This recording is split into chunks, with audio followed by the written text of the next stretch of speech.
அந்த வகையிலே இயற்கையே கடவுள் என்கின்ற ஒரு அற்புதமான தலைப்பிலே நமக்கு சிந்தனை விளக்கம் அளிப்பதற்காக நம்மோடு இணைந்திருக்கின்றார்கள் முதுநிலை பேராசிரியர் அருள்நிதி வேத சுப்பையா அவர்கள். அவர்களை உங்களின் சார்பாக இருகரம் கூப்பி சிரம் தாழ்த்தி வருக வருக என்று வரவேற்கின்றோம். முதுநிலை பேராசிரியர் அருள்நிதி வேத சுப்பையா அவர்கள் மனவளக்கலையிலே பிஜி டிப்ளமோ மற்றும் எம்ஏ முதுகலை பட்டம் பெற்றவர்கள். பாரம்பரிய யோக கலையிலும் ஐயா அவர்கள் முதுகலை பட்டம் பெற்ற பெருமைக்கு உரியவர். மனவளக்கலையிலே கடந்த 43 ஆண்டுகளாக தன்னை இணைத்துக் கொண்டு சிறப்பானது ஒரு குரு சேவை ஆற்றி வருகின்றார்கள். உலக சமுதாய சேவா சங்கத்தினுடைய நிர்வாக மற்றும் ஆலோசனை குழு உறுப்பினராக ஒரு சிறந்த தொண்டாற்றி வருகின்றார்கள். விஷன் கல்வியினுடைய இணை இயக்குனராக ஒரு சிறந்த தொண்டு ஐயா அவர்கள் ஆற்றி வருகின்றார்கள். தமிழக அரசினுடைய இந்து சமய அறநிலையத்துறையிலே மண்டல தணிக்கை அலுவலராக பணியாற்றி சிறப்பானதொரு பணியை செய்து ஓய்வு பெற்ற சிறப்புக்கு உரியவர்கள். தமிழ்நாடு மட்டுமல்லாது வெளி மாநிலங்கள் வெளிநாடுகளிலும் அருட்தந்தை அவர்களுடைய வழியிலே ஆன்மீக அறிவுக்கு வித்திடும் ஒரு அற்புதமான வேதாத்திரியத்தை எல்லோ இடத்திலும் இந்த யோக கலையை மக்களுக்கு பயிற்றுவித்து வரும் ஒரு அருட்தொண்டர். இலவச நலவாழ்வு ஆலோசகராகவும் இன்றளவிலும் ஐயா அவர்கள் சிறப்பாக செயல்பட்டு கொண்டிருக்கிறார்கள். இப்பேற்பட்ட சிறப்புகள் வாய்ந்த முதுநிலை பேராசிரியர் அருள்நிதி வேத சுப்பையா அவர்களை உங்களின் சார்பாக இயற்கையே கடவுள் என்கின்ற தலைப்பிலே அற்புதமான ஒரு சிந்தனை நமக்கு வழங்குமாறு அன்போடு கேட்டுக்கொள்கின்றோம். வாழ்க வளமுடன். வாழ்க வையகம், வாழ்க வளமுடன். வாழ்க வேதாத்திரியம், குருவே துணை. அன்பார்ந்த சிந்தனையாளர்களே, உங்கள் அனைவருக்கும் எனது அன்பு கலந்த காலை வணக்கத்தையும் வாழ்த்துக்களையும் தெரிவித்து எனது உரையை தொடங்குகின்றேன். நாம் இன்று சிந்தனைக்கு எடுத்திருக்கின்ற பொருள் இயற்கையே கடவுள். அது கடவுள் பற்றிய ஒரு அறிவுக்கான ஒரு சிந்தனை. இந்த கடவுளை மனிதன் ஏன் அறிய வேண்டும்? இது ஒரு முக்கியமான கேள்வி. எல்லோரும் கடவுளை வணங்குகிறார்கள். நம்முடைய பெற்றோர்களும் இந்த சமுதாயமும் நம்மை சிறு வயதிலேயே கடவுளை வணங்க சொல்லி இருக்கிறார்கள், வேண்ட சொல்லி இருக்கிறார்கள். எதுக்கு? கடவுளை வணங்குதல்னா கடவுளை மதித்தல்னு அர்த்தம். ஆனா அந்த பொருள் அவங்களுக்கு தெரியல. கடவுளை ஏன் வணங்கணும்னே தெரியல. வணங்குவதுன்னா போற்றுவது, புகழ்வது. எதுக்கு? புகழ்ந்து போற்றி அந்த கடவுளுக்கு வேண்டியதெல்லாம் கொடுத்து, இதோ உணவு, உடை, உறவிடம் இதெல்லாம் கொடுத்து, பொருட்களை கொடுத்து, கடவுளுடைய ஆசி, கடவுளுடைய வாழ்த்து, அருளாசி பெறுவதற்கு. ஆனா என்னன்னு நமக்கு தெரியாது. அருளாசி பெற்றா எப்படி வாழலாம்? நம்ம நல்லா வாழலாம், அது துன்பம் இல்லாமல் வாழலாம். அதானே? ஏதோ துன்பம், எப்படியெல்லாம் மனிதன் துன்பப்படுறான்னு பாருங்களேன். உடல் நலம் இல்லைன்னா துன்பப்படுறான், பொருள் இல்லை என்றால் துன்பப்படுகிறான், உதவும் உறவுகள் இல்லை என்றால் துன்பப்படுகிறான். இந்த உலக இன்பங்களை அனுபவித்து மன நிறைவு பெற முடியாமலும் துன்பப்படுகிறான். அதாவது ஆசை, இந்த உலக இன்பங்களை தூய்க்க வேண்டும் என்ற ஆசை. அவன் கடைசி காலத்துல, இந்த உடல் மறையக்கூடிய காலத்துல எல்லாருக்குமே ஆசை இருக்குது. பொதுவா இன்னும் வாழணும். எதுக்கு வாழணும்? இந்த உலக இன்பங்களை அனுபவிக்க. அப்ப என்ன அர்த்தம்? இவ்வளவு காலம் அனுபவிச்சதுல மனுஷனுக்கு என்ன இல்லை? நிறைவு இல்லை, அமைதி இல்லை. அதான் ஆத்ம சாந்தி, மன நிறைவு இல்லைங்களா? இப்படி துன்பப்படுகிறான். எனக்கு இப்படி துன்பமில்லாத ஒரு வாழ்க்கை வேண்டும் என்று எல்லாரும் கடவுளை வேண்டுகிறார்கள். ஆனால் துன்பம் இல்லாமல் வாழுகிறார்களா என்றால் இல்லை. அப்பதான் அறிவில் சிறந்த உயர்ந்த சித்தர்கள், ஞானிகள், மெய்ஞானிகள், மகான்கள்னு சொல்றோம் இல்லைங்களா? இப்ப வேதாத்திரி மகரிஷி போன்றவர்கள், சித்தவர்கள் நிறைய பேர் உங்களுக்கு தெரியும். மகான்கள், மா மனிதர்கள், குருமார்கள், ஆசான், இப்படி எல்லாம் சொல்றோம். அவங்க எல்லாம் என்ன சொல்லியிருக்காங்கன்னா, நீ கடவுளை அறிய வேண்டும். கடவுளை அறிவதற்குத்தான் நீ கடவுளை வணங்க வேண்டும். கடவுளை அறிவதற்கு, அதான் கடவுள் எதுன்னு தெரிஞ்சுக்கணும்ல. கடவுளை அறிவதற்கு, புரியுதுங்களா? அந்த கடவுளை அறிந்து விட்டால், ஏன் கடவுளை அறியணும்? துன்பம் இல்லாமல் வாழ்றதுக்கும் கடவுளை அறியறதுக்கும் என்ன சம்பந்தம்? அப்பொழுதுதான் நீ யார் என்று தெரியும், உன் வாழ்வின் நோக்கம் தெரியும். அதுதான் கடவுளை அறிந்தவன் தன்னை அறிவான். திருமூலர் சொல்றார். அங்க வியாசர் கூட சொல்றாருங்க பகவத்கீதையில, என்னை, என்னுடைய ஆசையை பெறுவதற்கு, என்னை வேண்டுவதற்கு, துன்பமில்லாமல் வாழ என் அருளை தேடி என்னை வேண்டுவதற்காக மக்கள் என்னை தேடுகிறார்கள், என்னை நாடி வருகிறார்கள்.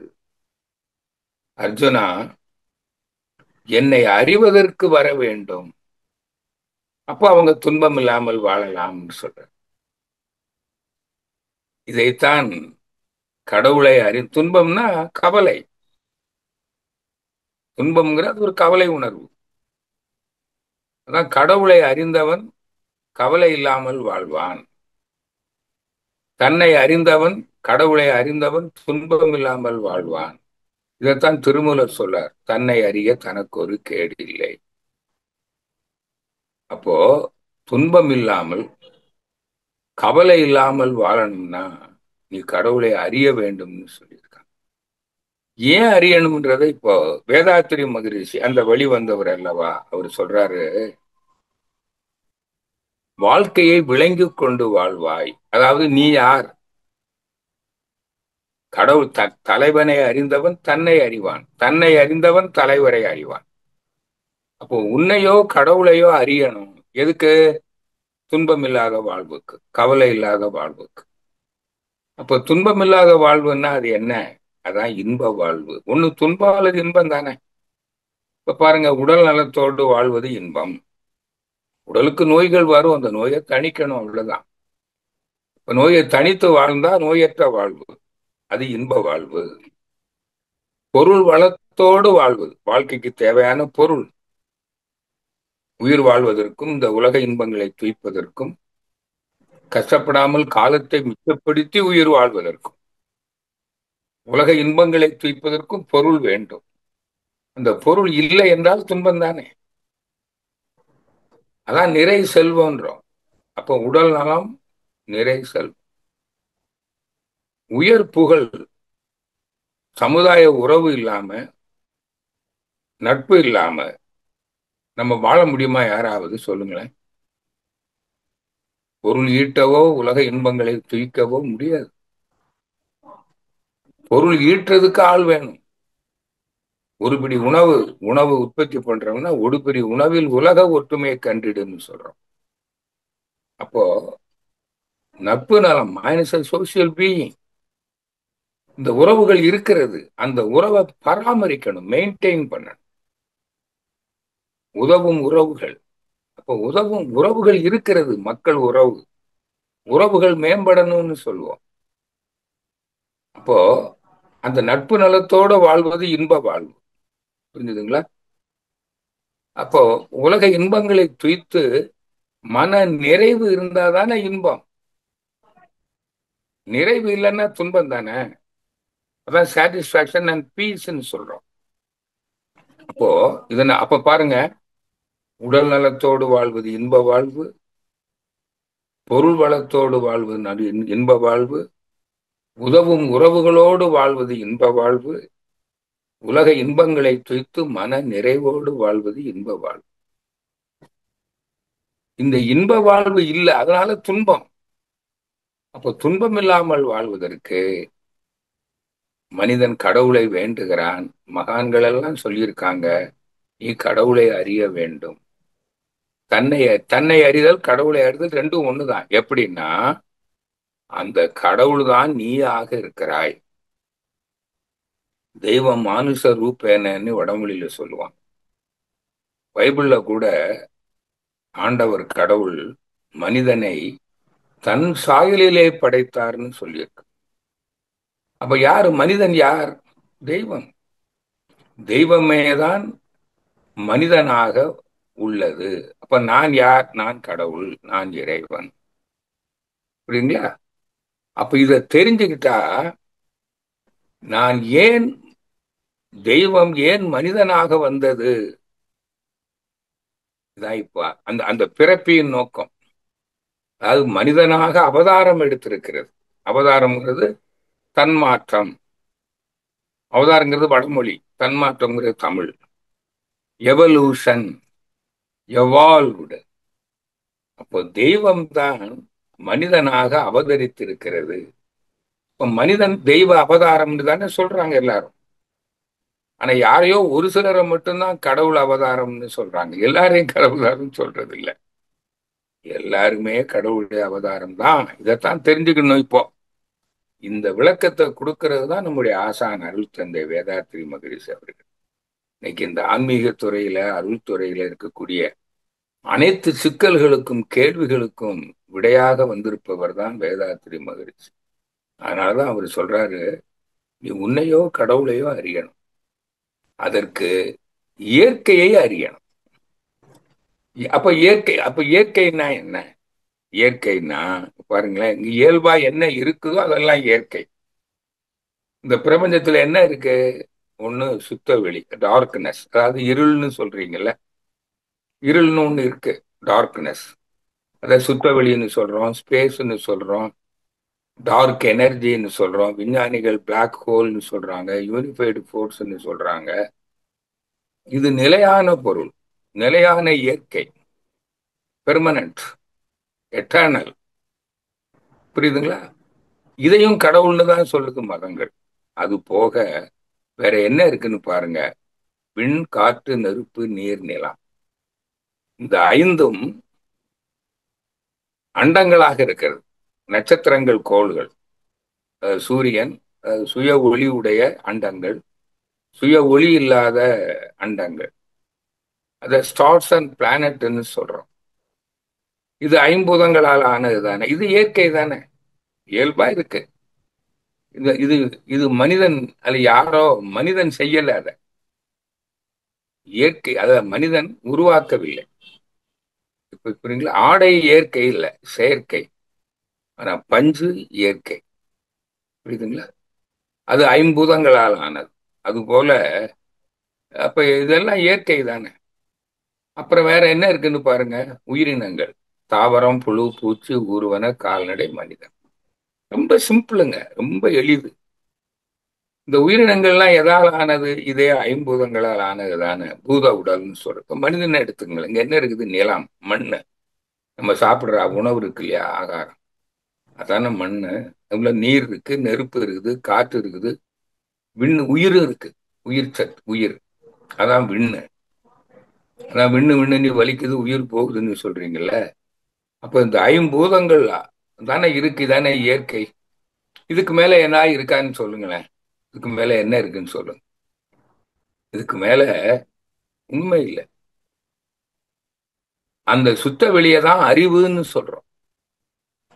சுத்த வெளின்னு சொல்றோம் இல்லைங்களா, அறிவு, டார்க்னஸ். அதுதான் உருவம் இல்லாதது, அது அழியாதது. புரியுதுங்களா? அதுதான் ஆற்றலாக இருக்கிறது. அதுதான் அறிவு, தான் ஆற்றல். அதுதான் விண்ணு, காற்று, நெருப்பு, நீர் எல்லாம். அப்போ இந்த ஐம்பூதங்களும் கூடி இயங்குகிற இடத்துல அந்த அறிவு மனமாக இருக்கிறது. அறிவு தான் மனமா இருக்குது. உணரும் திறன் எதை உணர்கிறது? இந்த ஐம்பூதங்களை அழுத்தம், ஒலி, ஒளி, சுவை, வாசனையாக உணர்கிறது. இதான் மனம். தாவரத்துக்கு மனம் இருக்குது. அது அழுத்தத்தை மட்டும் உணரும் இல்லைங்களா? புழு அழுத்தத்தையும் சுவையும் உணரும். பூச்சி அழுத்தம், சுவை, வாசனை மூணையும் உணரும். ஊர்வன அழுத்தம், சுவை, வாசனை, ஒளியை உணரும். கால்நடைகள் அழுத்தம், சுவை, வாசனை, ஒளி, ஓசையை உணரும். மனிதன் இந்த ஐந்தையும் உணர்ந்து ரசிக்கிறான், இன்புறுகிறான். இதான் மனிதனுக்கு இருக்கக்கூடிய மனதின் சிறப்பு. இது அது மட்டுமல்ல, அது தன்னையும் அறியும். யார் இதை அறிகிறார்களோ அந்த அறிவையும் அறியும். அதான் மனம், மனதை அறிகிற அறிவு. அந்த மனதை அறிகிற அறிவு மனிதனுக்கு இருக்குது. இந்த மனதை அறிந்த அறிவு வருகிற போது, இந்த மனம் யார்? மனம் தெய்வமே மனமாக இருக்கிறது. அப்ப அனைவரும் மனம் தானே? அப்ப அனைவரும் நான் தானா இல்லையா? அப்ப இது அனைவரும் நானேன்னு தெரிஞ்சுக்கிட்டா ஒரு ஒரு ஒரு உண்மை வழங்குது பாருங்க. சம உணர்வு, அன்பு, அதாவது ஈக்குவலிசம். ஆல் ஆர் ஈக்குவல், எல்லாரும் சமம். அப்ப எல்லாரும் எதுக்கு வாழ்றோம்? தெய்வம் தான் இன்னைக்கு கோடான கோடி மனிதர்களாக வாழுகிறது. எவ்வளவு காலம் வாழுகிறது? இந்த உலகம் உள்ளளவும் வாழுகிறது. வாழ்ந்து என்ன பண்ணுது? இந்த உலக இன்பங்களை அனுபவிக்கிறது. அப்ப இந்த உண்மையை, இந்த இயற்கையை அல்லது கடவுளை, தன்னை அறிந்து கொண்டால் இந்த மனித மனதுக்கு என்ன வருதுங்க? நிறைவு வருகிறது. என்ன நிறைவு? இந்த உலக இன்பங்களை அனுபவித்து நான் வாழ்கின்றேன், என்னாலும் வாழ்கின்றேன். ஆகையினால நிகழ்கால இன்பங்களை அனுபவித்து போதும் என்ற மன நிறைவு, இன்னும் வேண்டும், எனக்கே வேண்டும் என்ற ஆசையற்ற நிலை. நல்லா புரிஞ்சுட்டீங்களா? இப்ப நீங்க என்னாலும் வாழுகிறீர்கள். இந்த உரையை கேட்டுக்கொண்டிருக்கிற நீங்கள் என்னாலும் வாழுகிறீர்கள். அப்ப நீங்க இந்த உலக இன்பத்தை அனுபவிக்கும் போது இன்னும் வேண்டும் என்று ஆசைப்படுவீர்களா? இதான் வாழ போறீங்களே. இப்ப அனுபவிக்கும் போது இன்னும் வேணும்னு, இப்போ ஒரு அல்வா சாப்பிடுறீங்க, அது அது முத்தகட்டுது. இது இல்லைன்னா எப்பவும் சாப்பிடலாம், என்ன நாளைக்கும் சாப்பிடலாம். ஏன் இன்னைக்கே சாப்பிடணுமா? நான் செத்தா போறேன், எனக்கு சாவு இல்லை, நான் நிரந்தரமானவன். நல்லா புரிஞ்சுதா? அப்ப நான் உண்மை, ட்ரூத், எனக்கு அழிவு இல்லை. நான் ஆத்மா, நான் அழிவற்றவன். நான் ஆன்மான்னு தெரிஞ்சுக்கிட்டா இவனுக்கு என்ன வராதுங்க? ஆசை வராது. புலனின்ப ஆசை. இந்த புலனின்பங்களை அனுபவிக்கிறதுக்கு தானே மனிதனாக வந்தான் இறைவனே. அப்ப ஆசை இருக்குமா? அதே போல இன்னொருவர் அனுபவிக்கிற இன்பத்துக்கு இவன் ஆசைப்படுவானா? எனக்கே வேண்டும் என்று ஆசைப்படுவானா? இல்ல. ஏன்? அனைவரும் நான் தானே. இப்பதான் ஆசையற்ற நிலையில் நிகழ்கால இன்பங்களை அனுபவிப்பான். அப்ப அவனுக்கு மன துன்பம் இருக்குமா? சொல்லுங்க. இருக்காது. இதான் மன துன்பம். அவனுக்கு இப்பெல்லாம் புரிஞ்சது இல்ல. அவனுக்கு பொருள் இருக்கு. எல்லாருக்கும் பொருள் இருக்கு. எல்லாரும் உழைச்சு பொருள் ஈட்டுறோம், அல்லது யாராவது உழைச்சு நமக்கு கொடுக்குறாங்க. சமுதாயத்துல இது இயல்பு தானே. எல்லாருக்கும் பொருள் இருக்குதா இல்லையா? என்னுடைய உரையை கேட்டுக்கொண்டிருக்கிற அத்தனை பேருக்கும் பொருள் இருக்கா இல்லையா? உயிர் வாழ்வதற்கும் உலக இன்பங்களை தீர்ப்பதற்கும் பொருள் இருக்கு. நீங்க ஒப்பிட்டு பாக்குறீங்க, இன்னொருத்தர்கிட்ட இருக்கிறது உங்களை விட அதிகமா இருக்குதுன்னு கணக்கு போட்டு, இக்கரைக்கு அக்கறை பச்சைன்ற மாதிரி. அது மாதிரி எனக்கு இல்லையேன்னு நினைக்கிறீங்க. கம்பேரிட்டிவ் பாவர்ட்டின்னு சொல்றோம். அதனாலதான் நான் துன்பப்படுறீங்க. சரி, அது மட்டும் இல்ல, இன்னும் உங்களை விட இன்னொருத்தர்கிட்ட அதிகமா இருக்குதுன்னு வச்சுங்களேன். உங்ககிட்ட மகிழ் வந்து இல்ல, அவர்கிட்ட மகிழ் வந்து இருக்குது. அவர் யாரு? அவரு நீதானே. அப்ப உங்ககிட்ட தானே இருக்குது. அப்ப தனக்கு இருக்கிற, அப்ப இதான் தன்னை அறியாதனால, கடவுளை அறியாதனால மனிதனுக்கு என்ன இருக்குங்க? மன துன்பம். முதல்ல இதை புரிஞ்சுக்கணும். இந்த மன துன்பம் பொருள். அதே போல உதவும் உறவுகள் இருக்கா இல்லையா? உறவுகளோட தான் வாழ்றோம். பெற்றோர், வாழ்க்கை துணை, குழந்தைகள், உடன் பிறந்தவர்கள், சுற்றத்தார்கள், சமுதாய உறுப்பு நண்பர்கள் இருக்காங்களே. உதவும் உறவுகள் இருக்கிறது. அதுல ஒரு சிலர் நமக்கு துன்பம் தருவாங்க. யாரோ ஒருத்தர் உதவலன்னா இன்னொருத்தர் உதவுறாங்க. சிலர் துன்பம் தருகிறார்கள். அவங்க துன்பம் தராத வாழணும்னா நீங்க அவங்கள வாழ்த்துங்க. அறியாமல் செய்கிறார்கள். அல்லது நாம செய்த முன்வினைகள் காரணமாக நமக்கு துன்பம் தருகிறார்கள். ஏற்றுக்கொள்ளுங்கள். அப்படி ஏற்றுக்கொண்டு நீங்க யாரு மேலேயும் பதிக்க மாட்டீங்க. யாருக்கும் துன்பம் தர மாட்டீங்க. அப்போ துன்பம் தருபவர்கள் கூட காலத்தால உங்களுக்கு என்ன செய்ய மாட்டாங்க? துன்பம் தர மாட்டாங்க. அப்போ உங்களுக்கு இப்ப சொல்லுங்க, பொருள் வேணும், உழைச்சி பொருள் ஈட்டுறீங்க.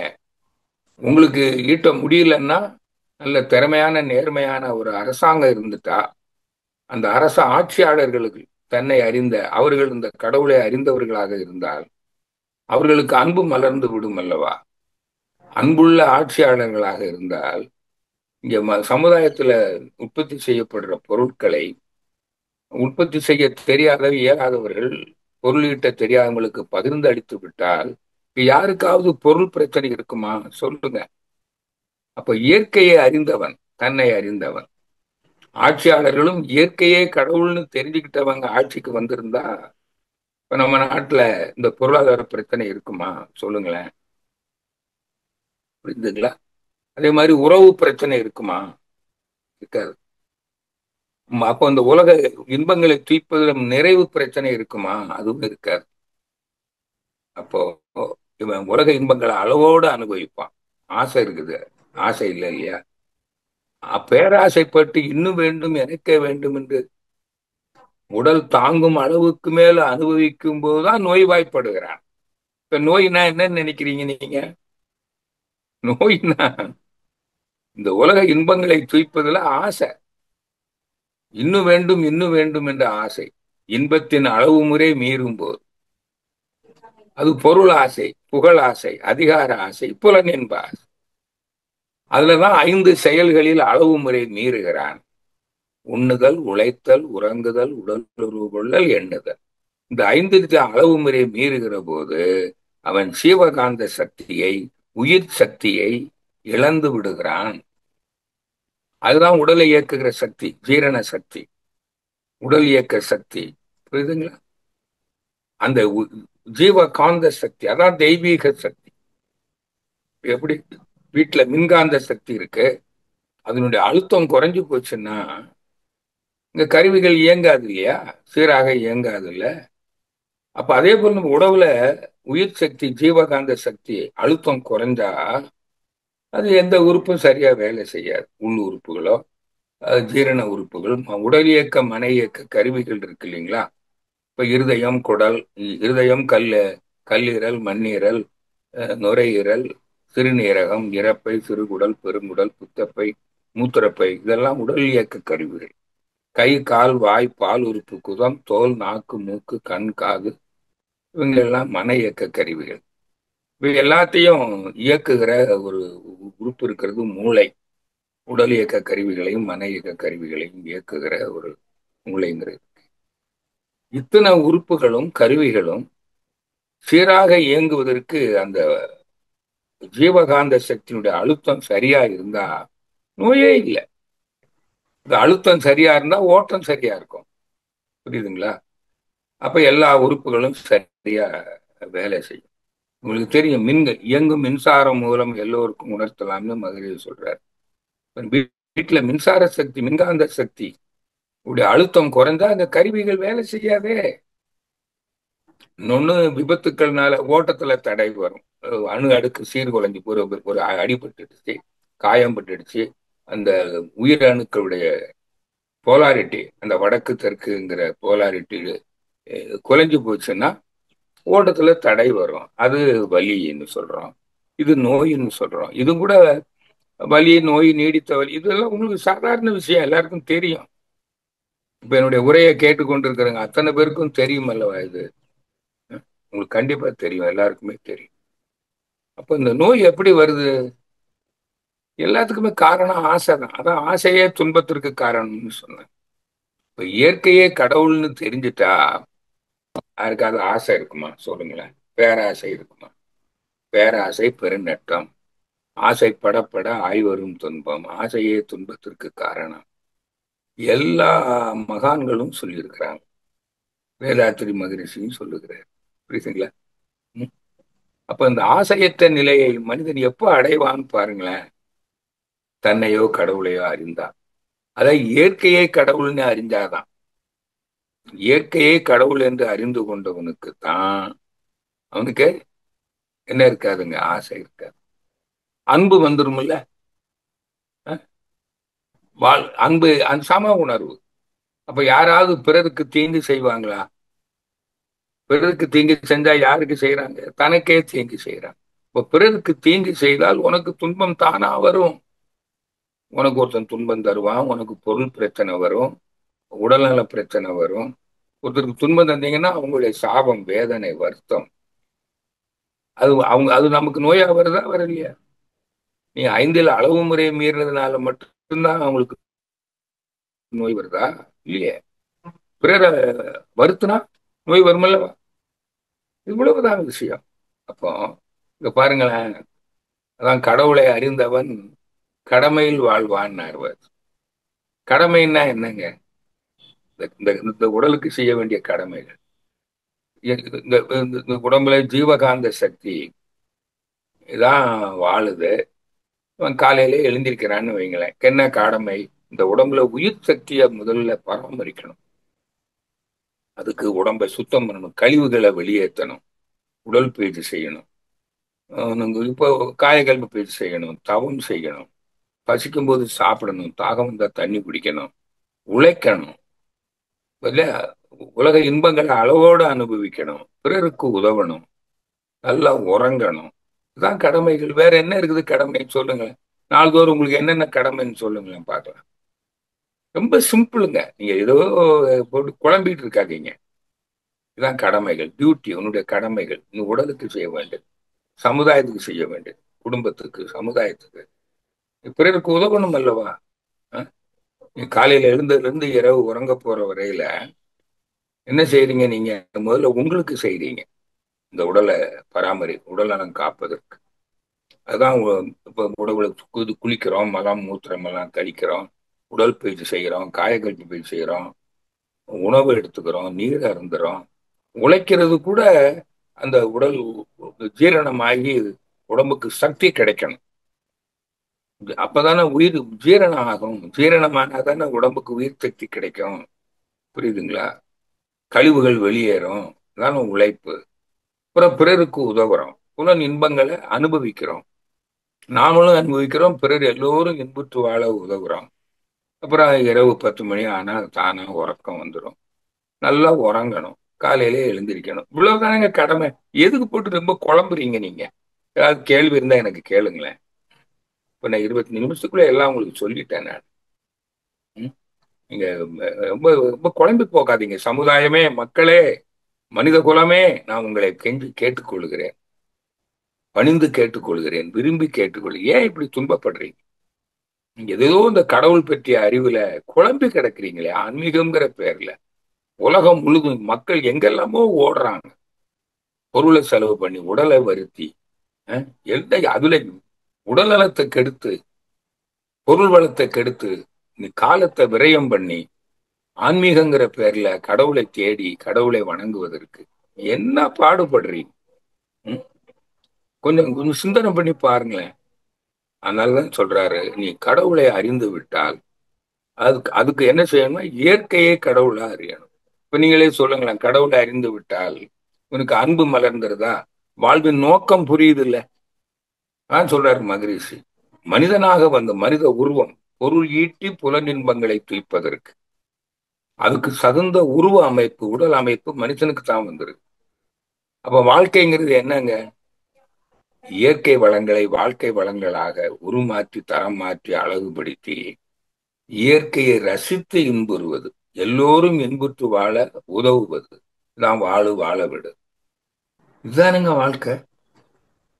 இந்த வாழ்வின் நோக்கம் எப்போ புரியும்? கடவுளை அறிந்தவனுக்கு, தன்னை அறிந்தவனுக்கு. அப்ப அதுக்கு என்ன செய்யணும்னா கடவுளை தன்னை அறிய இயற்கையை கடவுளாக அறியணும்னு சொல்றார். அதுக்கு மகரிஷி இப்ப ஐயா சௌமித்திரன் ஐயா ஒரு கவி சொன்னாங்க. அதுலயும் அந்த கருத்து இருக்குது. இப்போ இன்னொரு கவி பாருங்க. கடவுள் யார் என அறிய ஆர்வம் கொண்டு கருத்துடனே ஆராயும் அன்பா கேளாய். மாதிரி சொல்றார். கடவுள் யார் என அறிய ஆர்வம் கொண்டு, கடவுளை அறிய, கடவுளை ஆர்வம் கொண்டாதானே. இப்போ கோயிலுக்கு போறவங்க எல்லாம் கடவுளை அறியவா வந்திருக்கிறாங்க? கடவுளை அறிவதற்கு கட்டி வைக்கப்பட்ட கோயில் தான் அறிவு திருக்கோயில். அறிவு திருக்கோயிலுக்கு வர்றவங்க தான் கடவுளை அறிவதற்கு, ஆன்மாவை, கடவுள்னா ஆன்மா, அதாவது மெய்ப்பொருள், நிலையான பொருள், அறிவு, தெய்வம். புரியுதா உங்களுக்கு?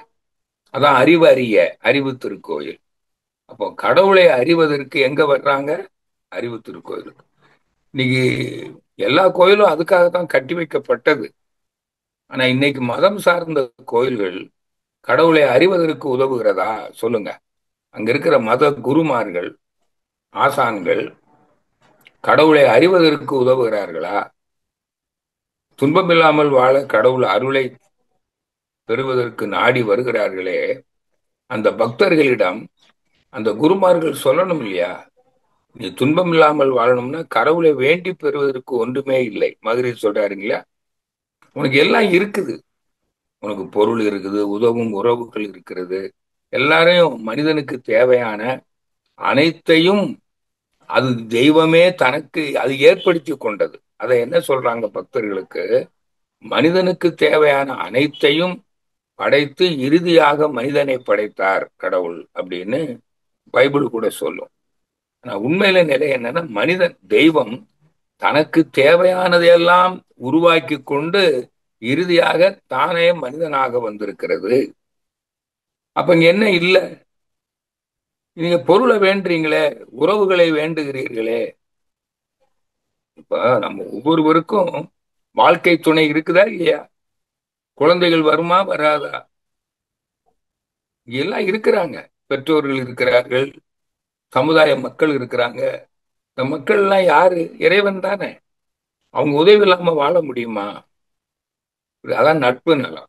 அப்போ பொருள் வேணும், நட்பு நலம் வேணும். கடவுளை போய் வேண்டுறீங்களே, கல்யாணம் ஆக வேண்டிய வயசுல கல்யாணம் ஆகலைன்னா கடவுளை போய் வேண்டு எதுக்கு வேண்டணும்? பொருளுக்காக எதுக்கு கடவுளை வேண்டுறீங்க? அதுக்கெல்லாம் பூஜைகள் ஏதோ பண்றீங்க, மகாலட்சுமி பூஜை, அந்த பூஜைன்னு. பொருள் உனக்கு என்ன இல்ல? தான் சொல்றோம், வேண்டி பெறுவதற்கு ஒன்றுமே இல்லை. எல்லாம் உனக்கு இருக்கிறது. Providence of nature. கல்லுக்குள் தேரைக்கும் முட்டைக்குள் கருவுக்கும் உணவை வைத்த இயற்கை, அதாவது இறைவன். நமக்கு எல்லாம் இருக்குது. அப்புறம் எதுக்கு கடவுளை வேண்டணும்? அப்ப இதுல இருந்து தெரியுதா, கடவுளை அறிந்து விட்டால் கடவுளை வேண்டுவதற்கு ஒன்றுமே இல்லை என்று தெரிந்துவிடும். அப்ப நீங்க என்ன பண்ணுவீங்க? பொருள் வேணும். தொழில் அறிவை வளர்த்து கொண்டு இயற்கை வளத்தை வாழ்வன் வளமாக மாற்றி, உருமாற்றி, தரமாற்றி, இப்படி ஏராளமான பொருட்களை உற்பத்தி செய்வீங்க. ஆனா பொருளை, அந்த இயற்கை மாற்றுகிற, உற்பத்தி செய்கிற அந்த அறிவோ ஆற்றலோ இல்லாதவர்கள், குழந்தைகள், முதியவர்கள், நோய்த்தவர்கள், அவங்களுக்கு பொருள் வேணும் அல்லவா? நீ கடவுளை அறிந்தவனுக்கு அன்பு வந்துருமல்ல, எல்லாரும் நான் தானே. அப்போ நீ பிறருடைய தேவையை மதித்து உன்னுடைய தேவையை கட்டுப்படுத்திக் கொள்வாய். பொருள் இல்லாதவர்களுக்கு நீ பகிர்ந்து அளித்து விடுவாய். அப்போ உனக்கும் பொருள் பிரச்சனை இருக்காது, யாருக்குமே பொருள் பிரச்சனை இருக்காது. அப்போ உங்ககிட்ட யாரும் திருட மாட்டாங்க. புரியுதுங்களா? அப்போ பொருள் வளம் வந்துடும், நட்பு நலம் வந்துடும், உலக இன்பங்களை துய்த்து மன நிறைவோடு வாழ்வீர்கள். அவ்வளவுதானே? அப்ப அதுதான் சொல்றார், கடவுள் யார் என அறிய ஆர்வம் கொண்டு கருத்துடனே ஆராயும் அன்பா கேளாய். கடவுள் ஒன்றே பூரணமாம், உவமை இல்லை. உவமை இல்லாதது எதுவோ அதுவே கடவுள். தனக்கு உவமை இல்லாதான்னு சொல்றாரு இல்லையா? அதைத்தான் ஸ்பேஸ்ன்னு சொல்றோம், வெளி, அறிவுன்னு சொல்றோம் இல்லைங்களா? அறிவும் ஆற்றலும் இப்படி கூட சொல்லலாம். ஒண்ணு இருக்குதா இல்லையா? பேரறிவு, பேராற்றல், super conscious with super force ஒண்ணு இருக்குதா இல்லையா? அதுக்கு ஒரு ஊமை சொல்லுங்களேன் பார்க்கலாம், எது மாதிரி இருக்கும்னு. சொல்ல முடியாது. எல்லா மகான்கள்லாம் சொல்லியிருக்காங்க, நபிகள் கூட சொல்றார். கடவுளுக்கு ஊமை வைத்து பேசுவது, கருதுவது, அது அறியாமைன்னு சொல்றார். அது குற்றம் என்று கூட சொல்லுவார். அதனால ஊமை இல்லை. தனக்கு ஊமை இல்லாதான் தாழ் சேர்ந்தார் கல்லாலும் வள்ளுவர் சொல்றார். பாருங்க, கடவுள் ஒன்றே பூரணமா, அதாவது பூரண பொருள், முழுமையானது, உவமை இல்லை, கருத்தொடுங்கி கருத்தறிந்த நிலையில் மௌனம். அது மௌனமா இருக்குதான், ஓசையற்ற நிலை, மௌன ஒலி, ஓசை இல்லை. அதுக்கு அப்ப அங்க ஒளியும் இல்லை. பாருங்க, கடவுள் அணு, ஒலி, ஒளி, ஈர்ப்பு இவையாய் உள்ளான். பாருங்க, இப்பங்க இங்க அணுவாக இருப்பது, ஏன் எலக்ட்ரான்னு சொல்றீங்க, விண்ணுன்னு சொல்ற, அது எது? கடவுள் தானே. அது சக்தி. இயங்கினால் சக்தி, இருந்தால் சிவம், அறிவு, ஆற்றல். புரியுங்களா? அப்ப அப்ப அணு, அதுதான் அங்கதான் ஓசை வருகிறது. காற்றுல ஓசை வரும், நெருப்புல ஒளி வரும், இல்ல? அந்த காந்த ஆற்றல்ல ஒரு ஈர்ப்பு ஆற்றல் இருக்கும், கொள்ளல் தள்ளல் ஆற்றல், கம்ப்ரசிவ் ரிப்பல்சிவ் ஃபோர்ஸ். அதான் புவி ஈர்ப்பு விசைலாம் சொல்றோம் இல்லைங்களா? அது இந்த விசையாக இருப்பதாவது காந்தமாக, காந்த ஆற்றல் காந்தமாக, அணுவாக, ஒலியாக, ஒளியாக, இன்னும் சுவை வாசனையாக இருப்பதும் அதுதான். ஒலியும் ஒளியும் தானே தேங்குற போது சுவையா மாறுது. கண்டிடலாம் அவனை எங்கும் இயற்கையாக. காணலாம். இப்ப இயற்கையா இங்க என்ன பாக்குற, அதெல்லாம் காண்றீங்க. இப்ப நம்ம உயிரினங்கள் எல்லாம் பார்க்கிறோம், பஞ்சபூதங்களை பார்க்கிறோம், விண்ணை யூகிக்கிட்டு பார்க்கிறோம். விண்ணை கண்ணால பார்க்க முடியாது, காற்றை உணரலாம், தோல் உணருது, புரியுதுங்களா? சிந்தித்து உணர்கிறோம் விண்ணை. அப்ப வேற என்ன இருக்குது? சுத்த வெளியும் உணர்றீங்க, யூகிச்சு உணர்றீங்க அறிவை. அப்போ உங்க புலன்களுக்கு எட்டாதது, ஆறாவது அறிவுக்கு, ஐயறிவுக்கோ ஆறாவது அறிவுக்கோ எட்டாவது ஏதாவது இருக்கா? அதெல்லாம் மதுரை சொல்றாரு, கடவுளை கண்டு கொண்டே பார்த்து கொண்டே கடவுளை பார்க்க முடியவில்லை, காண முடியவில்லை என்று மாத்துரை பகர்கின்றார்னு சொல்றார். கடவுளை காணலாம், எல்லாமே கடவுள் தான். கடவுள் எதுன்னு தெரிஞ்சுட்டா தெரிஞ்சு பாருங்க. கடவுளே அணு, அண்ட பிண்டமானான். பிண்டம்னா உயிரினங்கள். அண்டத்தில் உள்ளதெல்லாம் பிண்டத்தில் கேள்விப்பட்டிருக்கீங்களா இல்லையா? அண்டங்கள்னா இப்ப நட்சத்திரங்கள், கோள்கள், சூரியன், பூமி, இந்த மாதிரி கோள்கள் இருக்கு இல்லைங்களா? கடவுளே அணுவாகவும் அண்ட பிண்டமானான், கருத்தானான். கருத்துனா மனம். அந்நிலையே நீயும் நானும். மகிரி சொல்றார், நீங்களும் நானும் ஒண்ணுதான். இப்ப கடவுள் யாருன்னு தெரிஞ்சு போச்சா? இது எப்ப புரியும்னா, தவம் பண்ணாதான் புரியும். அந்த காந்தம், விண்வெளி, அந்த மூன்று மறைபொருளா துரியாதீத தவம். கடவுளை அறிவதற்கு காலத்துல ஆகினை தவம், துரிய தவம் கொடுத்தாங்க. துரியாதீத தவம் கொடுக்கல, அது தானா வருவதுன்னு விட்டுட்டாங்க. ஆனா இன்னைக்கு மகரிஷி அவர்கள், நம்முடைய ஆசான், அதுக்கும் ஒரு தவத்தை கொடுத்தாங்க. அதனாலதான் அவருக்கு அருள் தந்தைன்னு பேர். எல்லோரும் இறை உணர்வு பெறலாம், எல்லோரும் கடவுளை அறியலாம், எளிதாக அறியலாம். ஆனா தவம் பண்ணணும். தவம் பண்ணி சிந்திச்சா தானே. காந்த தத்துவம் ஆகினையில தவம் பண்றீங்க, காந்தத்தை பற்றி சிந்திக்கிறீங்க. அப்ப அது என்ன இருக்குது? அதுதான் அழுத்தம், ஒலி, ஒளி, சுவை, வாசனையாக மாறுகிறது. அந்த ஜீவகாந்தம் தான் உணருது. அப்ப காந்தத்தை இந்த பண்ணினா அழுத்தம், ஒலி, ஒளி, சுவை, வாசனைன்னா என்னன்னு தெரிஞ்சிடும், மனம்னா என்னன்னு தெரிஞ்சிடும். துரிய தவம் பண்ணீங்கன்னா விண்ணு. அப்ப விண்ணு, காற்று, நெருப்பு, நீரு, மண்ணுன்னா என்னன்னு தெரிஞ்சிருமல்ல.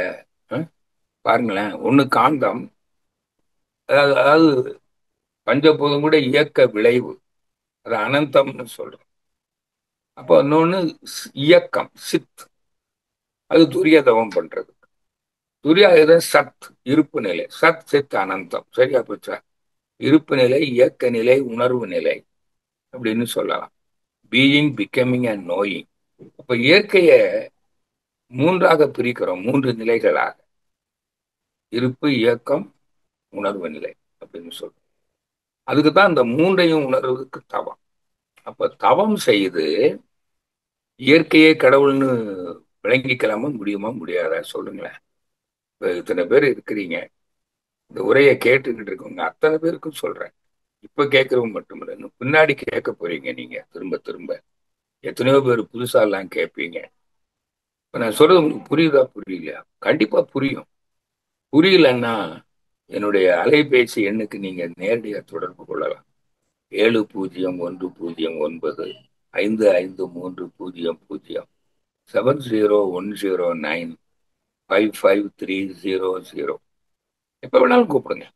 காலையில் 9 மணிலிருந்து பார்த்தீங்கன்னா நான் சொல்லியிருக்கிறேன். 9 to 9 காலையில் 9 மணிலிருந்து இரவு 9 மணிக்குள்ள என்னை கூப்பிட்டா நான் எளிதாக உங்களுக்கு பதில் சொல்லியிருக்கேன். வேதாத்திரி மகரிஷி இதைத்தான் சொல்லியிருக்காங்க. இப்ப இந்த உரையை கேட்டுட்டு மகரிஷி நூல்களை படிக்கணும். இப்ப நீங்க வகுப்பறையில போய் ஆசிரியருடைய பாடம் கேட்டுட்டு வந்து பாடநூலை படிச்சாதானே புரியும். ஆனா நீங்க தவம் பண்ணாதான் புரியும். அதனால நல்லா தவம் செய்யுங்க. இப்ப நான் சொல்லியிருக்க விளக்கத்தெல்லாம் திரும்ப திரும்ப சிந்தியுங்க.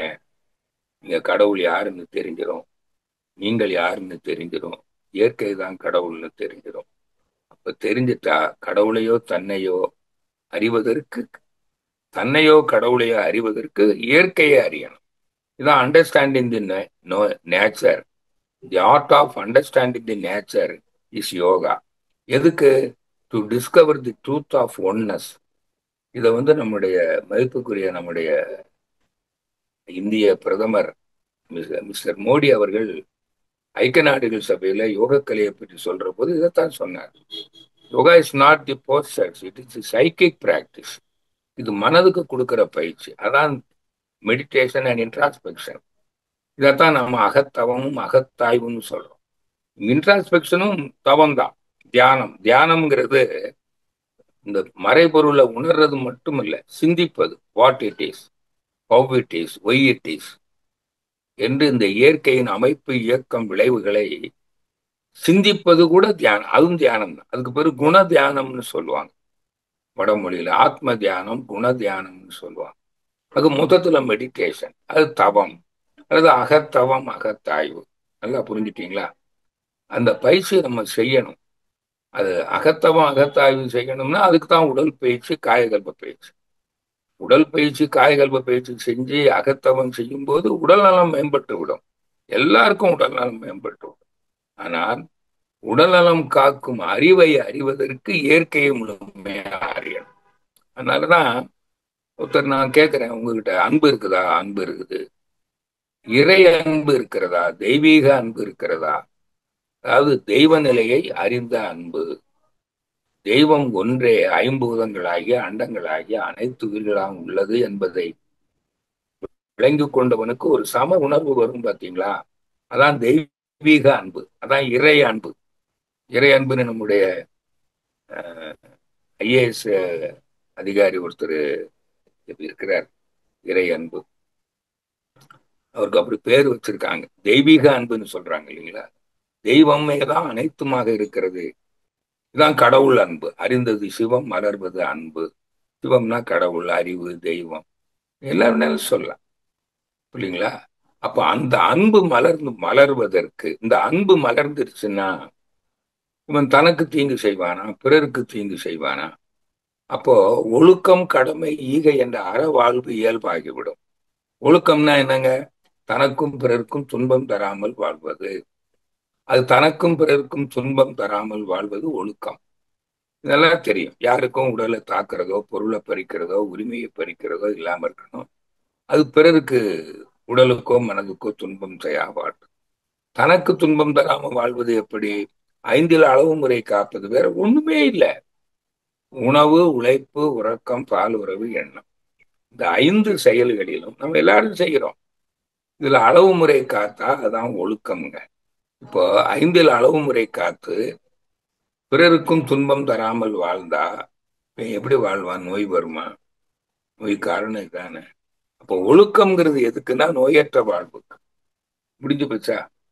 அதே போல கடமை உணர்வு, பொருள் உணர்வு. இந்த சமுதாயம் தானே நமக்கு, நம்ம நம்ம பிறந்ததுல இருந்து தொழில் செய்கிற வரையிலேயும் நமக்கு பொருள் ஈட்டி கொடுத்தது யாரு? சமுதாயம். அப்போ இந்த சமுதாய நலனை முன்வைத்து, அதான் டியூட்டி, சொசைட்டிஸ் டியூட்டின்னு சொல்றோம். அந்த கடமை உணர்வோடு சமுதாயத்துக்கு பயனுள்ள ஒரு தொழிலை செய்து பொருள் ஈட்டி அதை சிக்கனமா செலவு செய்து ஆடம்பர வீண் செலவுகளை தவிர்க்கிறது. தேவைக்கு மேல சொத்துக்களை சேர்க்கிறது, அதெல்லாம் திருட்டுத்தனம் தான் சொல்றோம். சொத்து சேர்க்கறதெல்லாம் அப்ப பிறருக்கு கொடுக்கறது. நீங்க இன்னைக்கு கொடுத்து நாளைக்கு நமக்கு யார் தருவானா? நீ இன்னைக்கு கொடு. உனக்கு இல்லாத போது அடுத்தவன் கொடுப்பான். பிறர் உனக்கு உன்னிடம் எவ்வாறு நடந்து கொள்ள வேண்டும் என்று நீ விரும்புகிறாயோ அவ்வாறே நீ நடந்து கொள்ள வேண்டும் அல்லவா? அவ்வளவுதானே, வேற ஒண்ணுமே இல்லை. அப்ப இப்படி வாழ்ந்தீங்கன்னா உங்களுக்கு பொருள் பிரச்சனை இருக்குமா? உறவு பிரச்சனை. நீங்க எல்லாருமே நான் தான், அப்ப யாருக்கும் துன்பமும் தர மாட்டீங்க. ஒழுக்கம். பிறர் துன்பம் போக்கி வாழ்வீங்கல்ல. ஈதல் இசைப்பட வாழ்தல். இதானே இரண்டு ஒழுக்க பண்பாடு. இந்த இரண்டு ஒழுக்க பண்பாடை கடைப்பிடிச்சுட்டா யாருக்காவது பொருள் உறவு பிரச்சனை இருக்குமா? சொல்லுங்க. உண்மை இல்லை. தன்னை நான் நிரந்தரமானவன், நான் எந்நாளும் வாழ்க, எனக்கு சாவில்லை, மரணமில்லா பெருவாழ்வு. வள்ளலார் சொன்னார், எனக்கு மரணமே இல்லை, நான் ஆத்மா, நான் சாவில்லை. பாரதி கூட சொல்லுகிறார், எனக்கு சாவில்லை நோவில்லைங்கிறார். அவருக்கு நான் கடவுளை கண்டு கொண்டேன்கிறார். கடவுளை அறிந்தவன். எது கடவுள்னு சொல்றாருல, அறிவுதான் கடவுள்னு சொல்றாங்க. வள்ளலார் அறிவுதான் ஜோதின்னு சொல்றார். ஜோதின்னா அறிவுன்னு அர்த்தம். அறிவது அறிவு, ஒளி. அதாவது அதான் ஒளி இருந்தாதான் ஒரு பொருளின் இருப்பை அறிய முடியும். அதனால ஒளி அப்படின்னு சொல்றான். அன்பானவர்களே, இப்போ என்னுடைய உரையை நான் நிறைவு செய்ய விரும்புகிறேன் இதோட. ஏன்னா இதை பற்றி நம்ம நிறைய பேசிட்டே இருக்கிறோம், நாள்தோறும் பேசிட்டு தான் இருக்கிறோம். இப்ப கடவுள் எதுன்னு தெரிஞ்சுட்டீங்க இல்லையா? எல்லாம் இயற்கை, நான் கடவுள், எல்லாமே கடவுள், கடவுளை தவிர எதுவுமே இல்லை, நோக்கும் இடமெல்லாம் யாமின்றி வேறு இல்லைன்னு பாரதி சொன்னார். இப்ப இந்த மனித வாழ்வின் நோக்கம் தெரிஞ்சு போச்சு. பொருள் ஈட்டி சமுதாயத்தோடு இணைந்து சமுதாயம் நமக்கு தேவையான பொருளை ஈட்டி பகிர்ந்து, இல்லைங்களா, இந்த உலக இன்பங்களை அனுபவிக்கணும், அளவோடு அனுபவிக்கணும், பிறருக்கு உதவி வாழணும். இப்படி வாழ்ந்தா அதான் ஒழுக்கம், கடமை, ஈகை, அறநெறி. அறத்தான் வருவதே இன்பம். அப்ப அவனுக்கு துன்பம் இருக்குமா? இதானங்க நல வாழ்வு. நினைச்சு பாருங்க, ரொம்ப சிம்பிள். இத இத எளிய முறைதான், எளிய முறையில மகிழ்ச்சி கொடுத்திருக்கிற மற்ற மகான்கள் ஆசிரியர்கள் மாதிரிலாம் சொல்லியிருக்காங்க. அது நமக்கு புரியல. அவங்க அது இப்ப என்ன பொறுத்தவரையில ஆன்மீக துறையில இப்ப நம்முடைய ஆசான் வேதாத்திரி மகிழ்ச்சி அளவுக்கு எளிமையா இந்த வாழ்க்கையை பற்றிய அறிவு, கடவுளை பற்றிய அறிவு, ஏன் கடவுளை அறியணும், துன்பம் இல்லாமல் வாழ்வது எப்படி, இந்த ஆன்மீகத்தில் இருக்கக்கூடிய சிக்கல்கள் அத்தனைக்கும் சுருக்கமான விளக்கம் கொடுத்திருப்பவர் நம்ம ஆசான். நீங்களே சொல்லுங்களேன், இப்ப நாட்டுல எத்தனை பேர் ஆன்மீக அமைப்புகள் நிறைய வச்சிருக்காங்க உலகம் முழுதும்? யாராவது இப்படி பேசுறாங்களா? சொல்லுங்களேன். இந்த கடவுளை எதுக்கு தாங்க வணங்கணும்? கோயில கட்டுறான், குடமுழுக்கு பண்றான், எங்கெங்கயோ போறான், பண்றான், என்னத்துக்கு இது? எல்லாம் கடவுளை வேண்டுறீங்களே, என்னமோ செய்றீங்களே, என்னத்துக்கு இது கடவுளை வணங்குறதுக்கு? எவ்வளவு செலவு, கால விரையும், என்ன பயன் உங்களுக்கு? அதனாலதான் நான் இந்த தலைப்பிலே பேச வேண்டும் என்ற ஒரு விருப்பம் எனக்கு. அதனால இந்த இந்த அமர்வுல உங்களுக்கு இயற்கையே கடவுள் என்ற முறையில தலைப்பில நான் வேதாத்திரிய வாழ்வியல் சிந்தனைகளை, ஆன்மீக கருத்துக்களை, மகரிஷி என்ன உணர்ந்து சொன்னாரோ அதே நிலையில நான் அவர் உணர்ந்து ஓதியதை நான் ஓதி உணர்ந்து உங்களுக்கு நான் ஓதி இருக்கிறேன். இது உங்களுக்கு பயனுள்ளதாக இருக்கும். இன்னும் இது தொடர்பான ஐயங்கள் உங்களுக்கு இருந்தால் என்னோடு நீங்கள் வினாவாக எழுப்பி விடை காணலாம் என்று கூறி உங்கள் அனைவரையும் வாழ்த்தி விடைபெறுகிறேன். நன்றி, மகிழ்ச்சி, வாழ்த்துக்கள். வாழ்க வளமுடன். கேள்வி பதில் நிகழ்ச்சி துவங்க இருக்கிறது. தங்களுக்கு கேள்வி கேட்க வேண்டும் என்று விரும்புகின்ற அன்பர்கள் தங்களுடைய கைகளை உயர்த்தும் பொழுது அவர்களுக்கு ஐயாவிடம் தங்களுடைய கேள்வியின் மூலமாக ஐயங்களை தெளிந்து கொள்ளலாம். வாழ்க வளமுடன். கேள்வி கேட்க விரும்பும் அன்பர்கள் தங்களுடைய கைகளை உயர்த்துமாறு அன்போடு கேட்டுக்கொள்கின்றோம்.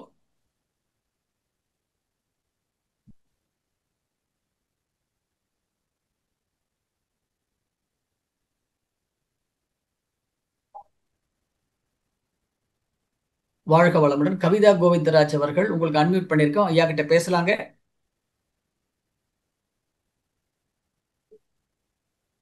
வாழ்க பேசுறேன். வளமுடன் ஐயா. ஐயா பேசலாம். வாழ்க வளமுடன். வாழ்க ஐயா, வளமுடன். அன்பை பத்தி அழகா சொன்னீங்க ஐயா. இறை இறை அன்புன்ட்டு.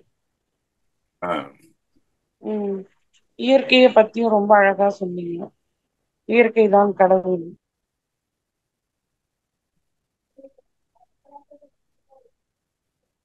சொல்லுங்கம்மா. அம்மா பேசுங்கம்மா. விளங்கிடுச்சுலாமா?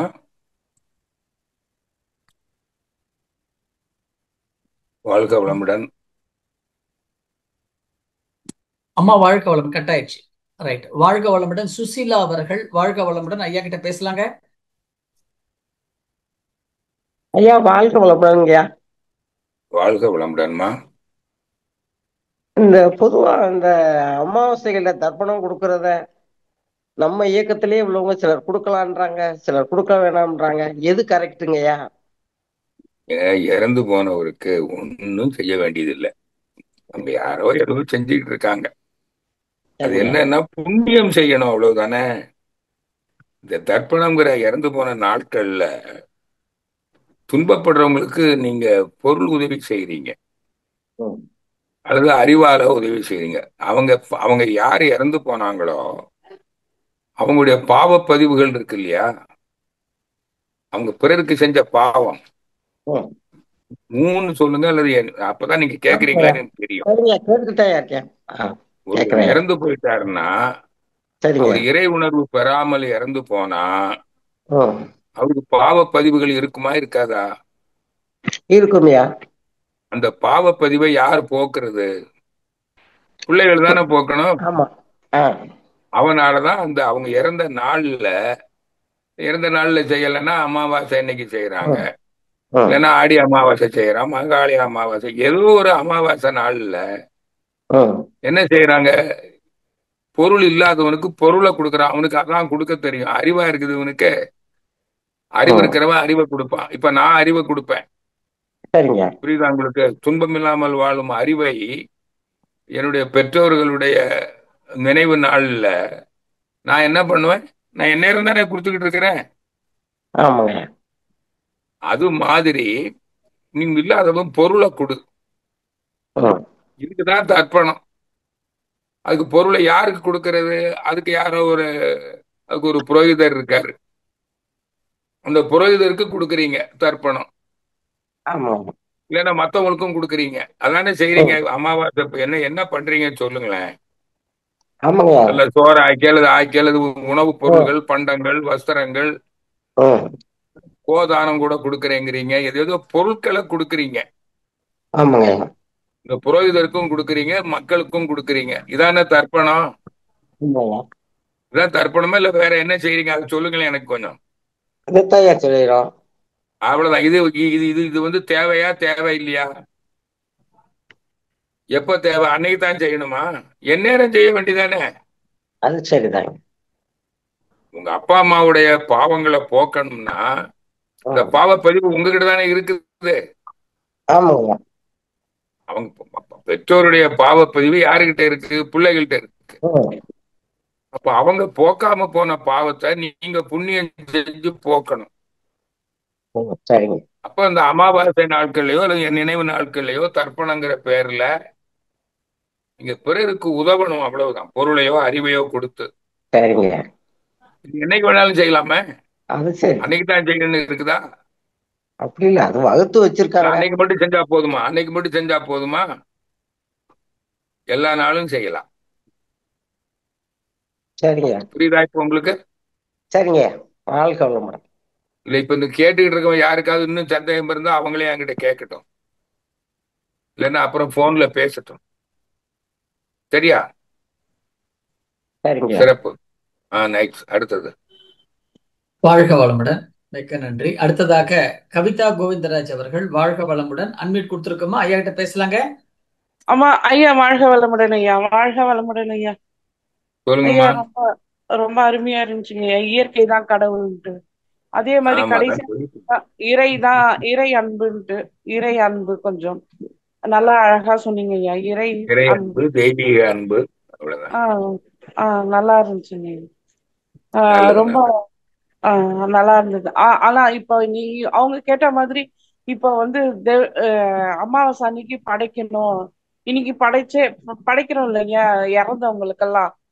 யாருக்கு படிக்கிறீங்க? இறங்குந்தோல் படிச்சு நீங்க தானே சாப்பிடுறீங்க. ஆமா. ஆஹ் உங்களுக்கு தானே கொடுக்குறீங்க, மனிதர்களுக்கு கொடுக்குறீங்க. இல்ல. மத்த யாருக்கும் கொடுக்கறது இல்லையா? படைச்சத ஆஹா. கொடுக்கறது இல்லையா? நீங்க மட்டும் நீங்க சாப்பிடுறீங்கல்ல? ஆமா. ஏன் வீட்டுல இருக்கிறவங்க தானே ஏன் சாப்பிடுறோம் எல்லாரும்? இல்ல மத்தவங்களுக்கும் கொடுக்கறாங்க, அவங்களும் சாப்பிடுறாங்க, ஆமா ஆமா மத்தவங்களும் சாப்பிடுறாங்க. கொடுக்கறாங்க. அது சாப்பிடுறாங்க. அப்புறம் என்ன? நிறைய பேரு அவ்வளவுதான். தானம் தானம் வேற பண்றாங்கல்ல இன்னைக்கு வாங்கி அவங்களுக்கு ஏழைங்களுக்கெல்லாம். ஏதோ நம்ம இதான புண்ணியம் தானே, இது நல்லது தானே. நல்லதுதான். அதான் சொல்றேன். ஆஹ் நன்றிங்கய்யா. வாழ்க வளமுடன். நன்றி நன்றி நன்றி. வாழ்க வளமுடன். அடுத்ததாக மதுரையிலிருந்து குருவம்மாள் அவர்கள். வாழ்க வளமுடன். அம்மா, ஐயா கிட்ட பேசலாமா?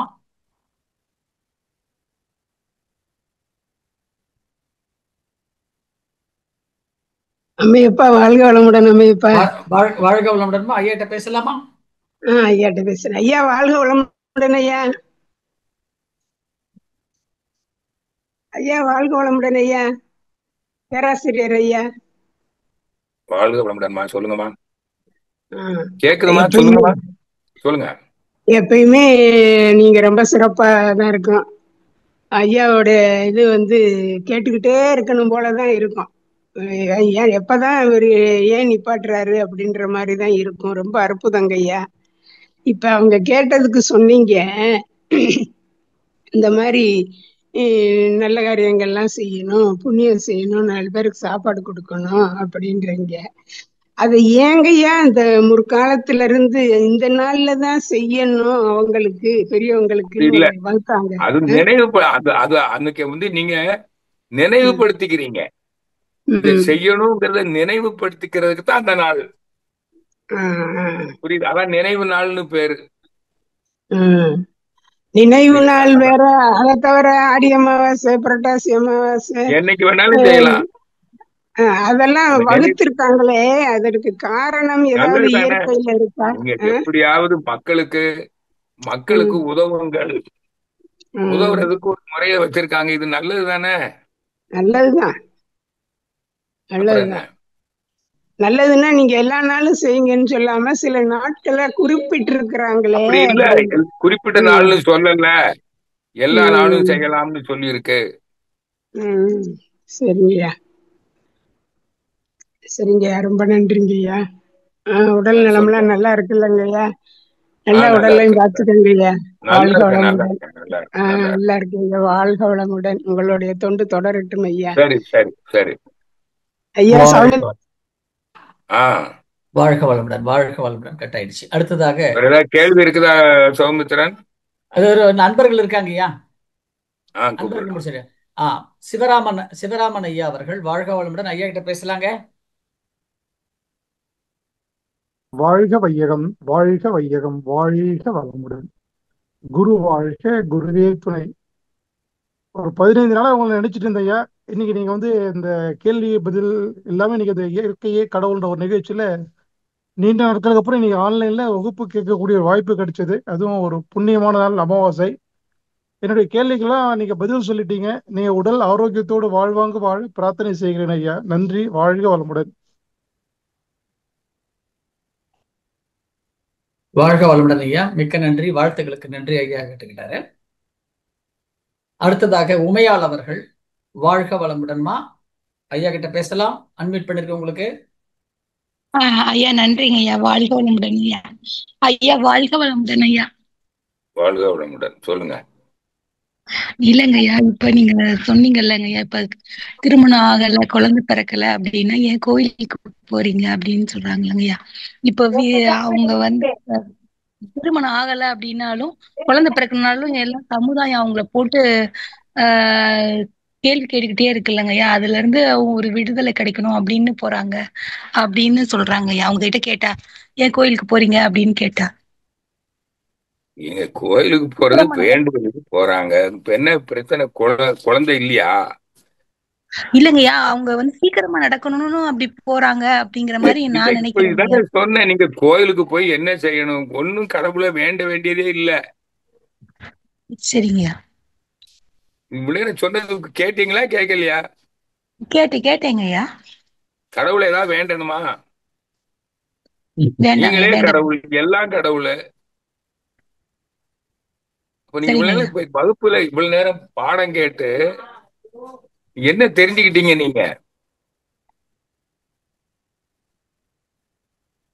புரியுதா உங்களுக்கு? இறை சொல்லுங்க ஐயா. சொல்றது அம்மா புரியுதாம்மா?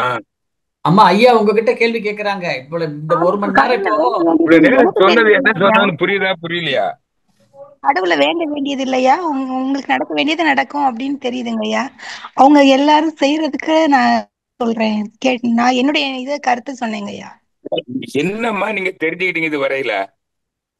எத்தனை வருஷமா இருக்கிறீங்க மன்றத்துல நீங்க? என்ன இது எதுக்கு இந்த மனவளக்கலைக்கு வந்தீங்க நீங்க? புரியுதா? ஐயோ. ம். எதுக்கு வந்தீங்கம்மா? கடவுளை அறிய, ஐயா, தன்னை அறிய. இன்பமாக வாழ்வு இறையருள் தரணும். அம்மா, அதுதான் கடவுளை ஆமா, அறியணும்னு தண்ணி அறியுங்க ஐயா. சொல்லிருக்கிறோம். ஆ, நான் ஆமாங்க ஐயா. சொல்றது ம். திரும்ப திரும்ப இப்படி கேட்டுக்கிட்டே இருக்கிறீங்களே தவிர நான் பதில் சொல்லிக்கிட்டே இருக்கிறேன். மகான்கள்லாம் இப்படித்தான் சொல்லிக்கிட்டே இருக்கிறாங்க. புரியுதா உங்களுக்கு? புரியுதுங்க ஐயா. இப்ப நீங்க எல்லாமே கடவுள்னு தெரிஞ்சுக்கிட்டீங்களா இல்லையா? கடவுளை ஏதாவது தெரிஞ்சுக்கிட்டேன். வேண்டி பெறணுமா? நீங்க ஏதாவது கடவுளை வேண்டி பெறணுமா? இல்லங்க ஐயா. ஒண்ணுமே இல்ல. அப்புறம் என்ன? காலையில எழுந்திரீங்க, புரியுதுங்க காலை ஐயா. கடன்களை முடியுங்க, உடம்ப நல்ல நீங்க பாருங்க.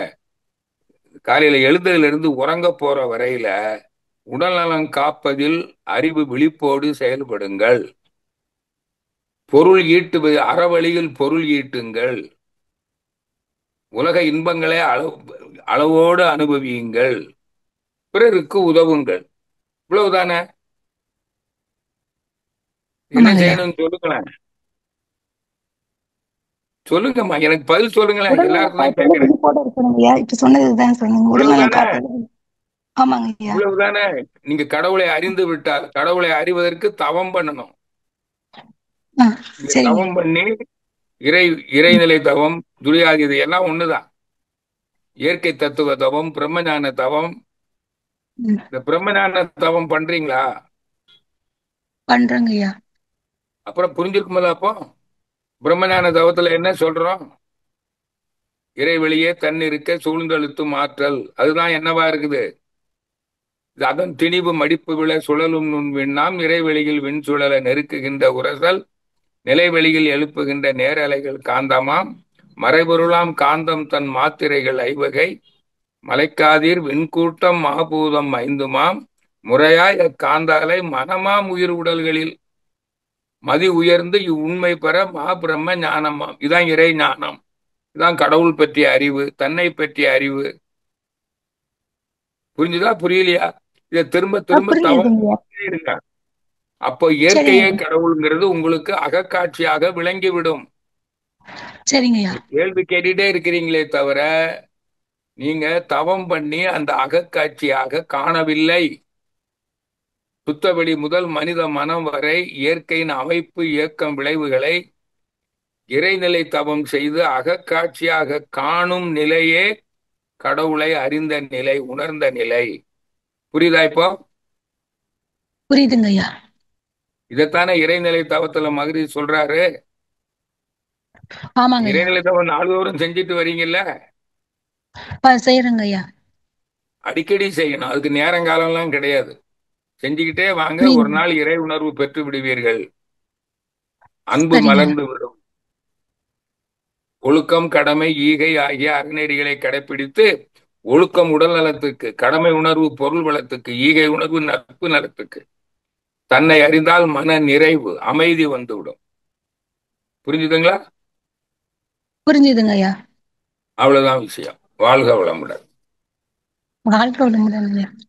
மிக்க நன்றி. நன்றிங்க ஐயா. நன்றி. வாழ்க வளமுடன். அடுத்ததாக ஆஸ்திரேலியாவிலிருந்து சபரீஷ் சுந்தரவடிகள். வாழ்க வளமுடன் சபரீஷ். ஐயா கிட்ட பேசலாம். ஐயா சமுத்திரையா வாழ்க வளமுடன் ஐயா. வாழ்க வளமுடன். ஐயா கிட்ட வளமுடன். பேசலாம். ஐயா வணக்கம் ஐயா. வணக்கம். வீரசுப்பையா வணக்கம் ஐயா. ரொம்ப சிறப்பா இருந்ததுங்க ஐயா. ஐயா எனக்கு ஒரு கேள்வி. இப்போ ரொம்ப கடுமையா நம்மள வந்து விமர்சிக்கிறாங்க இல்லையா சில டைம் ஒர்க் பிளேஸ்ல, அது அவங்க கிட்ட எப்படிங்க ஐயா நம்ம வேலை செய்யறது, அவங்க நம்ம யாரு? எப்படி நீங்க சூப்பர்? தானே அது ஆனா விமர்சிப்பவர் ஆனா யார்? அவங்க அப்படி நினைக்க மாட்டேங்கிறாங்களேங்க ஐயா. இப்ப இந்த அவங்க நீங்க நினைச்சா போதும்ல. விமர்சனம் அவங்க அவங்க யாரு? நீங்க தான். எதுக்கு விமர்சிக்கிறாங்க? உங்க மேல ஏதாவது குற்றம் இருக்குதா? குற்றம் இருந்தா விமர்சனத்தை ஏற்றுக்கொள்ளுங்கள். சரிதான். அப்ப அது அவங்க நல்லது தானே செஞ்சிருக்கிறாங்க. அஹ்? உங்களுக்கு குற்றம் இல்லாதவரை விமர்சிக்கிறாங்கன்னா அதை அலட்சியப்படுத்தி விடுங்கள். அறியாமல் செய்கிறார்கள். உங்களுக்கு என்ன பிரச்சனை? உங்களுக்கு இப்போ ஆஹ், உறக்கம் வரலையா? இல்லைங்க ஐயா, அது உங்களுக்கு வந்து யாரோ அவங்க கூட சுமூகமா விமர்சிக்கிறதுனால நமக்கு உங்களுக்கு அவங்க இப்ப என்ன இந்த மாதிரி பிரச்சனைன்னு சொல்லுங்க. சொல்லிட்டாங்களேங்கிற அந்த எண்ணம் இருக்குங்க ஐயா. அதனால திருப்பி நம்ம அதான் அதனால அதான் அதான் ஈகோ. அதான் ஈகோ. நான்கிற அகந்தை. என்னை யாருடைய விமர்சிக்கிறது? அவ யாரு? நீங்க தானே. ஏன் விமர்சிக்கிறாங்க? உங்களுடைய அன்பு இல்லையே உங்களுக்கு. ம்? விமர்சிக்கிறவன் பண்றவன் மேல உங்களுக்கு வெறுப்பு வருது, கோபம் வருது. வருதா இல்லையா? ஆமாங்க ஐயா. இல்ல அவங்க கிட்ட தினமும் வேலை க்ளோஸ் கான்டாக்ட்ல இருக்கும், அதுக்காக தான் கேட்டேன். நீங்க நீங்க இன்னும் நீங்க இன்னும் கடவுளை நீங்கள் முழுமையாக அறிந்து விட்டால் அன்பு மலர்ந்துருமே. அன்பு மலர்ந்தா நீங்க இப்போ உங்க குழந்தை மேல உங்களுக்கு அன்பு இருக்குது. உங்க குழந்தை உங்களை ஏதோ சொல்லுது, திட்டுது, அடிக்குது. நீங்க என்ன பண்ணுவீங்க? விமர்சனம் கூட அப்படிங்க பண்ணுது. எங்க அப்பனுக்கு அறிவு இல்லைன்னு சொல்லுது. என்ன பண்ணுவீங்க? அப்படியே ஏத்துப்பாங்க ஐயா. அப்புறம் அதே மாதிரிதான். உங்க சரிங்க குழந்தை யாரு? நீங்க தானே. அதே மாதிரி ஆமாங்க இந்த ஐயா. உங்க உலகத்துல வாழ்ற எல்லாருமே நீங்க தான். சரிங்க எல்லாரும் ஐயா. கடவுளுடைய பிள்ளைகள். நீங்கள் யார்? நீங்கள் கடவுள். அப்ப அனைவரும் யாரு? கடவுளுடைய பிள்ளைகள். அப்ப அனைவரும் நீங்க தானே. ஆமாங்க ஐயா. புரிஞ்சுதா புரியலையா? புரிஞ்சுதுங்க ஐயா, புரிஞ்சுதுங்க ஐயா. நல்லா தவம் பண்ணுங்க, புரியும். கண்டிப்பாங்க ஐயா. நன்றி நன்றி நன்றி ஐயா. நன்றி சார். நன்றி நன்றி நன்றி. வாழ்க வளமுடன் சபரீஷ். வாழ்க வளமுடன்.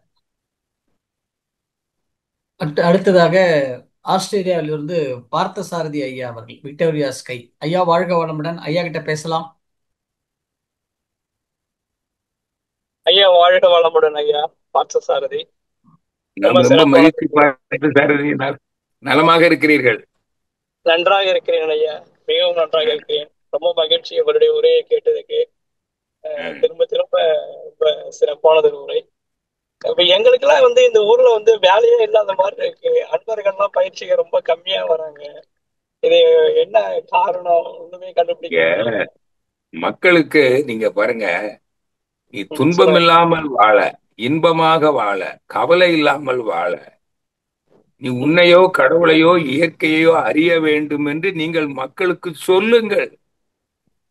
ஓகேங்க ஐயா. அவர்களுடைய ஆன்மாவை அறிய வாருங்கள், மெய்ப்பொருளை அறிய வாருங்கள், மெய்ஞானம் ஓங்கி வாழ வாருங்கள். பாருங்க, உடல் நலத்தோடு நீண்ட நாள் வாழ்வதற்கும், நிறை செல்வந்தராக வாழ்வதற்கும், உயர் புகழோடு வாழ்வதற்கும், மெய்ஞானம் ஓங்கி வாழ அறிவு திருக்கோயிலுக்கு வாருங்கள் என்று நீங்கள் அழையுங்கள். இப்படி அழைத்தால் வருவார்கள். சரிங்க ஐயா. துன்பம் இல்லாமல் வாழணும்னா இறைவனை அறியணும். நிச்சயமா வாழணும்னா நீ கடவுளை அறியணும். அப்படி சொல்லி நீங்க கூப்பிட்டீங்கன்னா வருவாங்க. சரிங்க ஐயா. நான் சொல்றேன் மக்களுக்கு, நான் என்னுடைய சொல்ல கேட்டு சிலர் வர்றாங்க. சிலருக்கு புரியல, புரியாதவன் இன்னைக்கோ என்னைக்கோ வருவான். சொன்ன உடனே புரிஞ்சவன் வருவான். சரிங்க ஐயா. புரியுதுங்களா? எல்லாருக்குமே சிந்தனை திறன் ஒரே மாதிரி இருக்காது. கற்பூரம் கரித்துண்டு வாழ மாட்டேன்னு இருக்குதுங்க. புரியுதா உங்களுக்கு? மாதிரி இருக்கிறவங்க கிட்ட சொன்னீங்கன்னா அன்னைக்கே வந்துருவான் அறிவு திருக்கோயிலுக்கு, ஆன்மா அறிய. கரித்துண்டு மாதிரி இருக்கிறவனுக்கு ஊதணும், திரும்ப திரும்ப சொல்லணும். ஒரு நாளைக்கு வருவான். வாழை மட்டை மாதிரி இருப்பான் சிலர். அவங்ககிட்ட எத்தனை முறை சொன்னாலும் வரமாட்டான். அவன் என்னைக்கு கரித்துண்டா மாறுறானோ அது வரைக்கும் சிந்திக்க மாட்டான். அதனால மகரிஷி என்ன சொல்றாரு, நீ ம் சொல்றத கொஞ்சம் கேட்கிறவனுக்கு சொல்லு, சரிங்க ஐயா. கேட்காது. நீ வாழை மட்டை ம் கிட்ட போய் ஊதுனீங்கன்னா பத்தாது, உங்க வாய் ம் தான் வலிக்கும். ம் புரியுதுங்களா? ம் நேர சரிங்க. விரயம், ஒரு பயனும் இல்லை. ம் அதனால ம் துன்பம் ம் இல்லாமல் வாழும் ஒரு வாழ்க்கை முறையை, அறிவை ம் அறிவதற்கு விரும்புகிறவர்களுக்கு இந்த ம் பயிற்சியை கொடுங்கள். மகிழ்ச்சி என்ன சொன்னாரு? ம் விரும்பி வருபவர்களுக்கு ஆன்மீக அறிவை கொடுங்கள் ம் ம் சரிங்க ஐயா. என்ன சொல்லியிருக்கிறாரு. ஆமாங்க ஐயா. ம் நீங்க மட்டத்துல இங்க வாட்ஸ்அப் மூலமாகவோ துண்டறிக்கை ம் மூலமாகவோ நீங்க அச்சிட்டு ம் கொடுக்குறீங்கல்ல, அதுல இதை ஆமாங்க ஐயா. சொல்லுங்க. நான் எத்தனை சரி, முறை போட்டு விட்டுருக்கேன் உங்களுக்கு, நீங்க என்னால அனுப்பி நான் விடுறேன். பார்த்துட்டு இருக்கேங்க ஐயா. ஆமாங்க ஐயா, நீங்க உங்க குரூப்ல இருக்குங்க ஐயா, எல்லாமே படிச்சுட்டு அறிவறிய இருக்கேங்க. அறிவு திருக்கோயிலுக்கு வாருங்கள். அறிவே ம் தெய்வம், ம் அறிவே தெய்வம், கடவுள். ம் கடவுளை அறிய, ம் அறிவை அறிய, துன்பம் இல்லாமல் வாழும் அறிவை அறிய, கடவுள் என்ற பேரறிவை அறிய வேண்டும். அந்த பேரறிவாக நீ மாறணும். ம் அப்பதான் உனக்கு அறியாமை விலகும். நிச்சயமாங்க ஐயா. அறிவை அறிந்த அறிவுக்கு பேர் தான் ஞானம். ஞானம்னா ம் தெளிந்த அறிவு, முழுமையான அறிவு. ம் அவனுக்கு அறியாமையே இருக்காது. அறியாமை சரி. இருப்பவன் துன்பத்தில் வாழ்வான். ம் நல்லா புரிஞ்சுட்டீங்களா? புரிஞ்சுக்கிட்டுங்க ஐயா. அதான ம் மகிழ்ச்சி சரிங்க. அறிவு திருக்கோயில்னு பேர் வச்சிருக்கிறாரு. ஆமாங்க ஐயா. ம் நம்முடைய தொண்டர்கள், அருள் தொண்டர்கள், வேதாத்திரிய அருள் தொண்டர்கள், ம் நீ ம் யாரை பார்த்தாலும் நீ துன்பம் இல்லாமல் வாழுகிறாயா, நீ உன்னை அறியணும், கடவுளை அறியணும். உன்னையே நீ அறிவாய். தன்னை ம் அறிய தனக்கு ஒரு கேடு இல்லை. கடவுளை அறிந்தவனுக்கு கவலை இல்லை. துணிச்சலா நிச்சயமாங்க. சொல்லுங்க. சரிங்க ஐயா. ம் இதை சொல்லாம நீங்க உடல் நலத்தோடு வாழலாம். அப்ப உடல் நலத்தோடு வாழ்றவன் வரமாட்டான்ல. புரியுதா கண்டிப்பாங்க ஐயா. உங்களுக்கு? புரியுதுங்க ஐயா, நானே ரொம்ப புரியுதுங்க. நல்லா தானே இருக்கிறேன், ம் எப்படி வருவான்? ம் நிச்சயமா நிச்சயமாங்க ஐயா. நீ நீ உனக்கு நீ துன்பப்படுகிற ஒண்ணு, உடல் துன்பம் இல்லைன்னா உனக்கு வேற பிரச்சனை இருக்கு. பொருள் பிரச்சனை ம் இருக்கு, உறவு பிரச்சனை இருக்கு, மன நிறைவு பிரச்சனை இருக்கு. நிச்சயமாங்க ஐயா. எல்லாருக்கும் அமைதி, அதான அமைதின்னு சொல்றீங்க. ஆமாங்க ஐயா. எல்லாரும் அமைதியா வாழ்றீங்களான்னு கேளுங்களேன். நிச்சயமா நிச்சயமாங்க ஐயா. அமைதினா நிறைவு. உலக இன்பங்களை, புலன் இன்பங்களை, பொருள் உறவு, பால் உறவு இன்பங்களை துய்ப்பதுல மன நிறைவோடு வாழுகிறார்களா? நாம கூப்பிடுற விதம் சரியில்லை. ம் சரிங்க ஐயா. சரிங்க, இது மாதிரி கொடுத்தா வருவானா வரமாட்டானா? நான் கண்டிப்பாங்க போட்டுக்கல. ஐயா, அதுதான் செய்யணுங்க ஐயா. உங்களுக்கு உடல்நல பிரச்சனையா, பொருள் பிரச்சனையா, உறவு பிரச்சனையா, மன அமைதி பிரச்சனையா, அத்தனை பிரச்சனைக்கும் தீர்ப்பது அறிவு ஒன்றே. அந்த அறிவை அறிவதற்கு ம் ஆன்மாவை, கடவுளை அறிய வாருங்கள். ஏனென்றால் அந்த கடவுளே பேரறிவு ம் அப்படின்னு சொல்லணும். ஷோருங்க ஐயா. ம் இப்படி சொன்னீங்கன்னா வராம இருப்பாங்களா? சொல்லுங்களேன், எனக்கு பதில் சொல்லுங்க இப்போ. நிச்சயமாங்க ஐயா, செய்யறேங்க ஐயா. வந்துட்டு இருக்காங்க அந்த எண்ணிக்கை வந்து, நாங்க ரொம்ப பெரிய அளவுல என்ன நிறைவா இல்ல, நீங்க இதை சொல்றீங்களா? நீங்க நீங்க சொல்றாங்க ஐயா. ஆமாங்க ஐயா, நிச்சயமாங்க ஐயா. தன்னை அறியக்கூடிய கல்வின்னு நீங்க தான் நீங்க ஆரம்பிச்சுட்டு இதை நீங்க நீங்க சொன்னதெல்லாம் சொல்றேங்க துண்டறிக்கை ஐயா. துண்டறிக்கை அனுப்பும்போது போட்டிருப்பீங்கல்ல ஆமாங்க பிட் ஐயா. நோட்டு, ம் அதை எனக்கு அனுப்புங்களேன் கொஞ்சம், வாட்ஸ்அப்ல பாக்குறேன் நானு. சரிங்க ஐயா, சரிங்க ஐயா, ஷோர், நான் அனுப்புறேங்க ஐயா. ம் ம் அனுப்புங்க, இல்லைன்னா நான் அதே மாதிரி உங்களுக்கு அனுப்பி விடுறேன். அதை இனிமேல் சரிங்க ஐயா. அனுப்புங்க, கையில கண்டிப்பாங்க ஐயா, கொடுங்க நிச்சயமாங்க ஐயா. மக்கள்கிட்ட. சரிங்க ஐயா, கண்டிப்பா வருவாங்க. நிச்சயமாங்க ஐயா. நன்றிங்க எனக்கு ஐயா, அனுப்பி மிக்க விடுங்க, நான் நன்றிங்க ஐயா. பாக்குறேன். சரிங்க ஐயா. நன்றி நன்றி வாழ்த்தும். நன்றி நன்றி. நன்றிங்க ஐயா, வாழ்க வளமுடன். வாழ்க வளமுடன். வாழ்க வளமுடன் பார்சாதி, வாழ்க வளமுடன். அடுத்ததாக தமிழ்ச்செல்வி ராமசுவாமி, வாழ்க வளமுடன். ஐயா கிட்ட பேசலாங்க.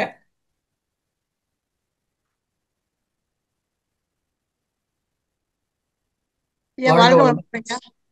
பேசலாமா? வாழ்க ஐயா கிட்ட வளமுடன். பேசலாமா? என்னோட சன்னுங்க ஐயா, இந்த நாங்க வந்து மணவளக்கலையில வந்து 3-4 வருஷம் ஆகுதுங்க ஐயா. எங்க சன்னு வந்து மேரேஜுக்கு அப்புறம் இவ்வளவு நாளா இது நான்வெஜ் சாப்பிடாம இருந்தாருங்க ஐயா. நான் சொன்னதை வச்சு அவங்க எங்க மருமகளும் சாப்பிடாதுங்க ஐயா. ம். அந்த மணவளக்கலையில வந்து இந்த மாதிரி நான்வெஜ் எல்லாம் சாப்பிடாது இருந்தா நல்லதுன்னு சொன்னதுனால கேட்டுக்கிட்டு இருந்தாங்க ஐயா. மருமகளும் சாப்பிடாது. இப்ப சன் வந்து மருமக வேண்டான்னு சொல்லுதுங்க ஐயா. சன் வந்து இல்ல நான்வெஜ் நான் சாப்பிடணும் அப்படின்னு குடும்பத்துல அது பெரிய சிக்கலா மாறுதுங்கய்யா. என்ன பண்றதுங்கய்யா? ஒரு நானும் சிக்கலும் இல்லை, ஒரு சிக்கலும் இல்லைங்க, ஒரு சிக்கலும் இல்லை. நான் நான் சாப்பிடணும் வெஜிடேரியன். அப்படிங்கிறப்ப மருமகள் வேண்டாங்கிறப்பலையும் நானும் வேண்டாங்கன்னு குடும்பத்துல சிக்கல் வந்துடும். முதல்ல வேண்டாம், நான்வெஜ் வேண்டாம், மாமிச நல்லது, உணவு நல்லதா? உயிரை கொல்லக்கூடாது, மாமிச வேண்டாம் உணவு அப்படின்னு நாங்க கொஞ்ச நாளா தான் உணர்ந்துக்கிட்டு, நான் முதல்ல சாப்பிட்டு இருந்தோம்ங்க. நாங்க அந்த மன்றத்துக்கு வந்ததுக்கு அப்புறம் இந்த 4 வருஷமா அவருக்கு இன்னும் உணர்ந்ததுனால புரியல. நாங்க சன்னுக்கு எடுத்து உங்களுக்கு சொன்னோம். கேளுங்க, நான் தெரிஞ்சுட்டேம்மா.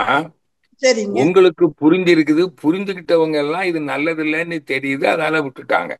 சரிங்க. ஏன்னா மருமகள் அது வந்து இல்லாட்டி மருமகளும் வேண்டாம்னு சொல்லுதுங்க. மருமகள் அவங்க அம்மா அப்பா எல்லாம் வள்ளலார் கும்பிடுறாங்க, வடலூர் போய் சரி அவங்களும் வேண்டாம்னு சொல்லிட்டாங்க. சரி 2 குடும்பமும் நான்வெஜ் இல்லாத குடும்பமா இணைஞ்சோங்க. சரி, மகரிஷி இப்ப நான் என்ன வேண்டிக்கிட்டு பிரச்சனை? நல்ல மருமகள் பேரன் எல்லாம் கிடைச்சதுங்க. மகரிஷி வேண்டிக்கிட்டு எனக்கு சின்ன வயசுலயே மேரேஜ் கிடைச்சு, பொண்ணு கிடைச்சு கல்யாணம் பண்ணிட்டோம்ங்க.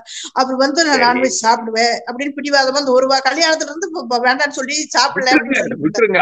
அவருக்கு என்னைக்கு புத்தி வருதோ அன்னைக்கு வருவாரு.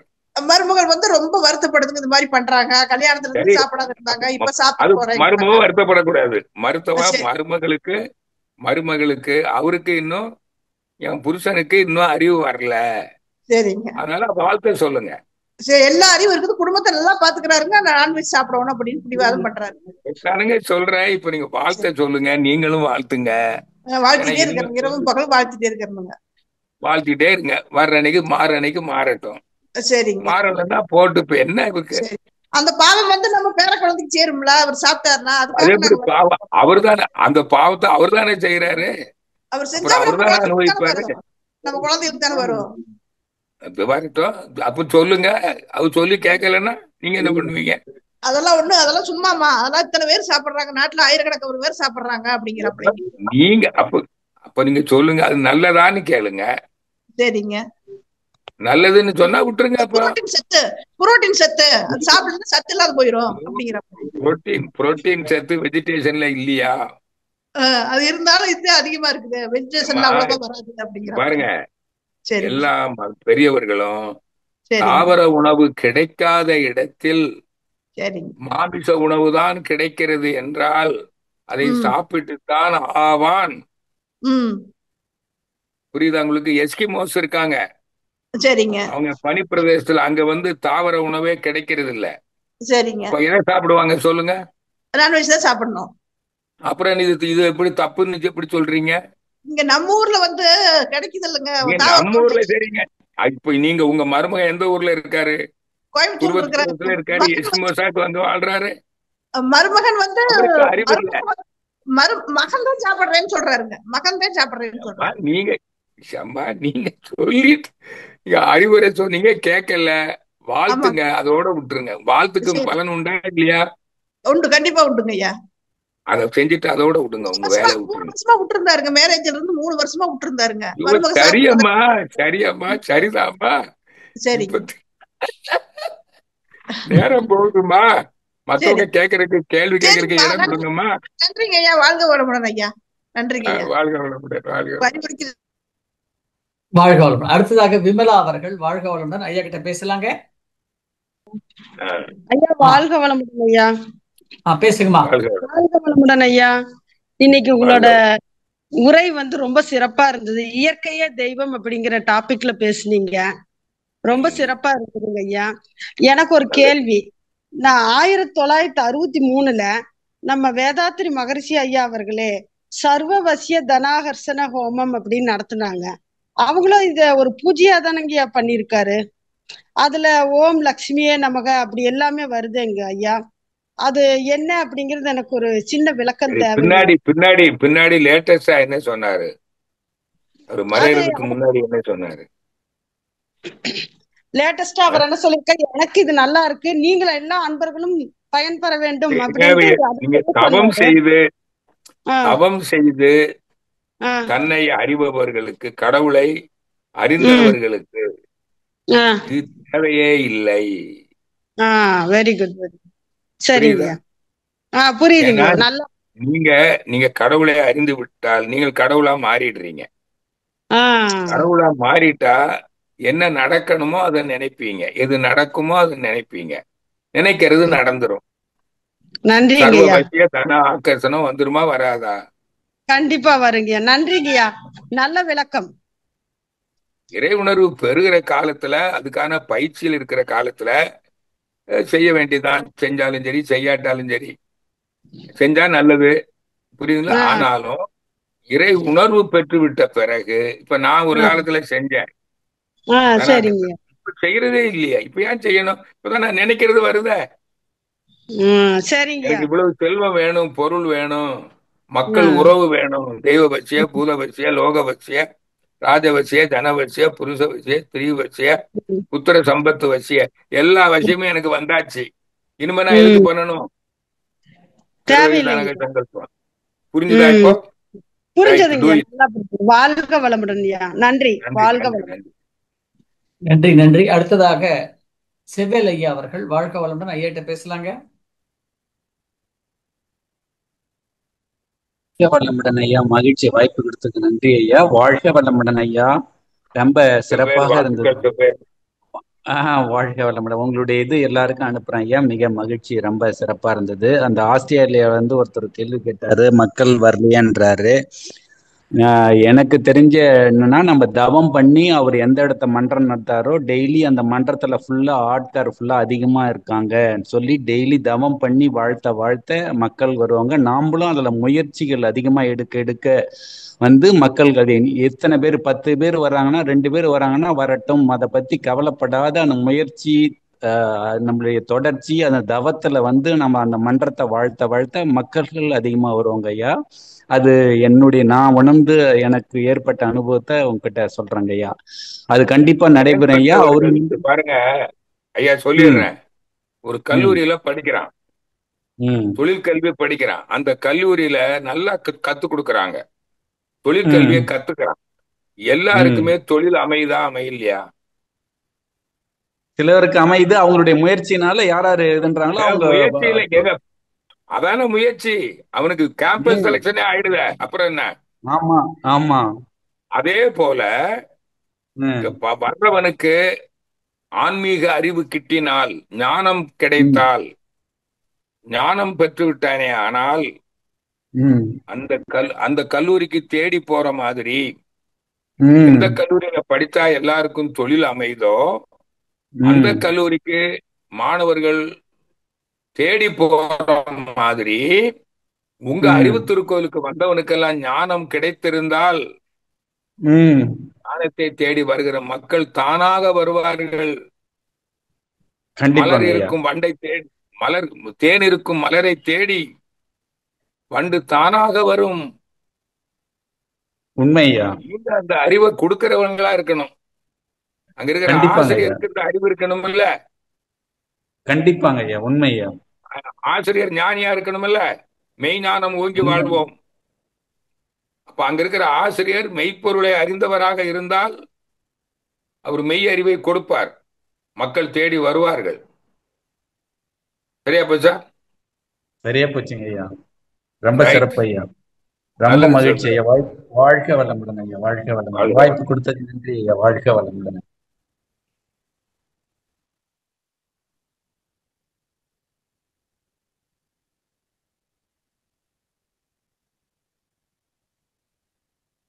ஐயா வாழ்க வளமுடன் ஐயா. ஐயா வாழ்க வளமுடன். வாழ்க வளமுடன். ஐயா உரை ரொம்ப சிறப்பாக இருந்ததுங்க ஐயா. கேள்வி பதிலும் சிறப்பாக இருந்தது ஐயா. இப்போ குடும்ப உறவுகளில் நம்ம வெளியில் இருக்கிறது அன்றாட வேலையில் நடக்கக்கூடிய விஷயமா இருக்கட்டும், வெளிநபர்களாக இருக்கட்டும், அதை தவிர்த்து குடும்ப உறவுகளிலே நம்ம ஒரு அட்வைஸ் சொன்னாலோ, அட்வைஸ்னா ஒரு நல்ல விஷயத்துக்காக தான் நம்ம சொல்ல போகிறோம். நம்ம தானாக போய் அட்வைஸ் சொல்ல போகிறதில்ல. ஒரு பொதுவான ஒரு கருத்துக்களை, நல்ல விஷயங்களை எடுத்து சொன்னால் கேட்டுக்கிட்டா பரவாயில்ல. கேட்கலங்கிறத அது நம்மளுக்கு மனசு சங்கடமா இருக்கு ஒரு விஷயம். இல்ல நம்ம சொல்லாம விட்டோம்னா அந்த மனது நடக்கக்கூடிய விஷயம். சங்கடம் வருது பாத்தீங்களா? அது பேர் தான் ஈகோ. அப்ப அந்த ஈகோ இல்லாம இருக்கிறதுக்கு எப்படிங்க நம்ம ஐயா ஒரு நல்ல விஷயம் நடக்கணும்னு நினைக்கிறோம், விட்டுட்டோம் அப்படின்னா இப்ப நீங்க உங்க பையன்கிட்ட, உங்க மனைவி கிட்ட, உங்க அப்பா அம்மா கிட்ட, சகோதர சகோதரிகள்கிட்ட ஏதாவது நல்லது சொல்றீங்க, அவங்க கேட்கல, நீங்க வாழ்த்தணும். சொல்வதை விட வாழ்த்துக்கு பலன் அதிகமா இல்லையா? சரிங்க ஐயா, நான் வாழ்த்திடுறேன். அந்த இடத்துல நான் அமைதியா இருந்து வாழ்த்திடுறேன். அப்ப நடக்கக்கூடிய இன்ஸ்டன்ட் அவங்க நடந்துங்களே, அவங்க அதே தவறுகளை செய்யறாங்க. செஞ்சா அது கூட துன்பத்தை அவங்க அனுபவிப்பாங்கல்ல.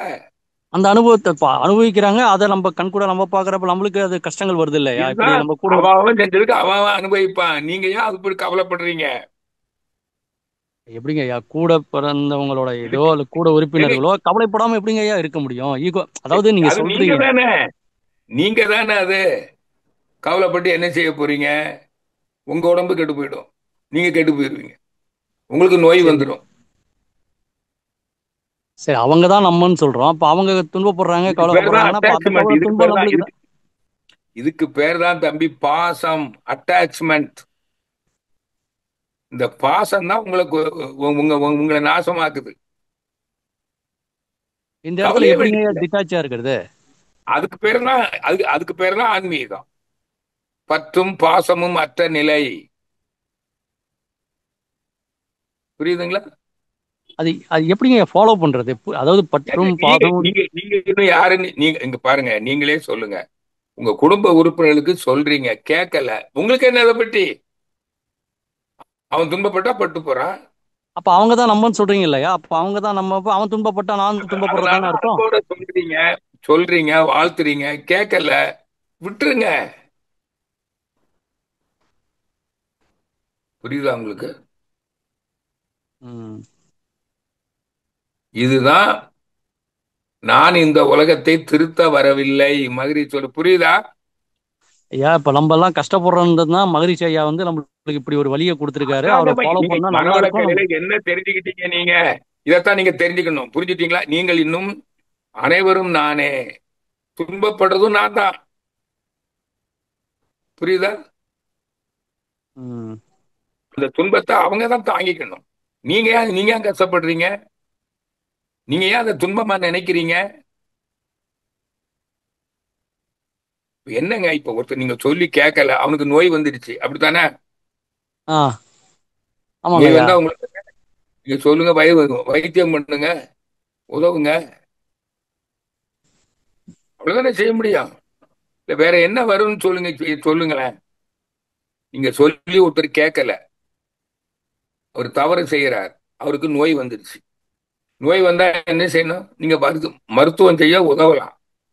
ஆனா அந்த நோய் துன்பத்தை அவர் தான் அனுபவிப்பாரு. அது என்ன செய்ய போறீங்க?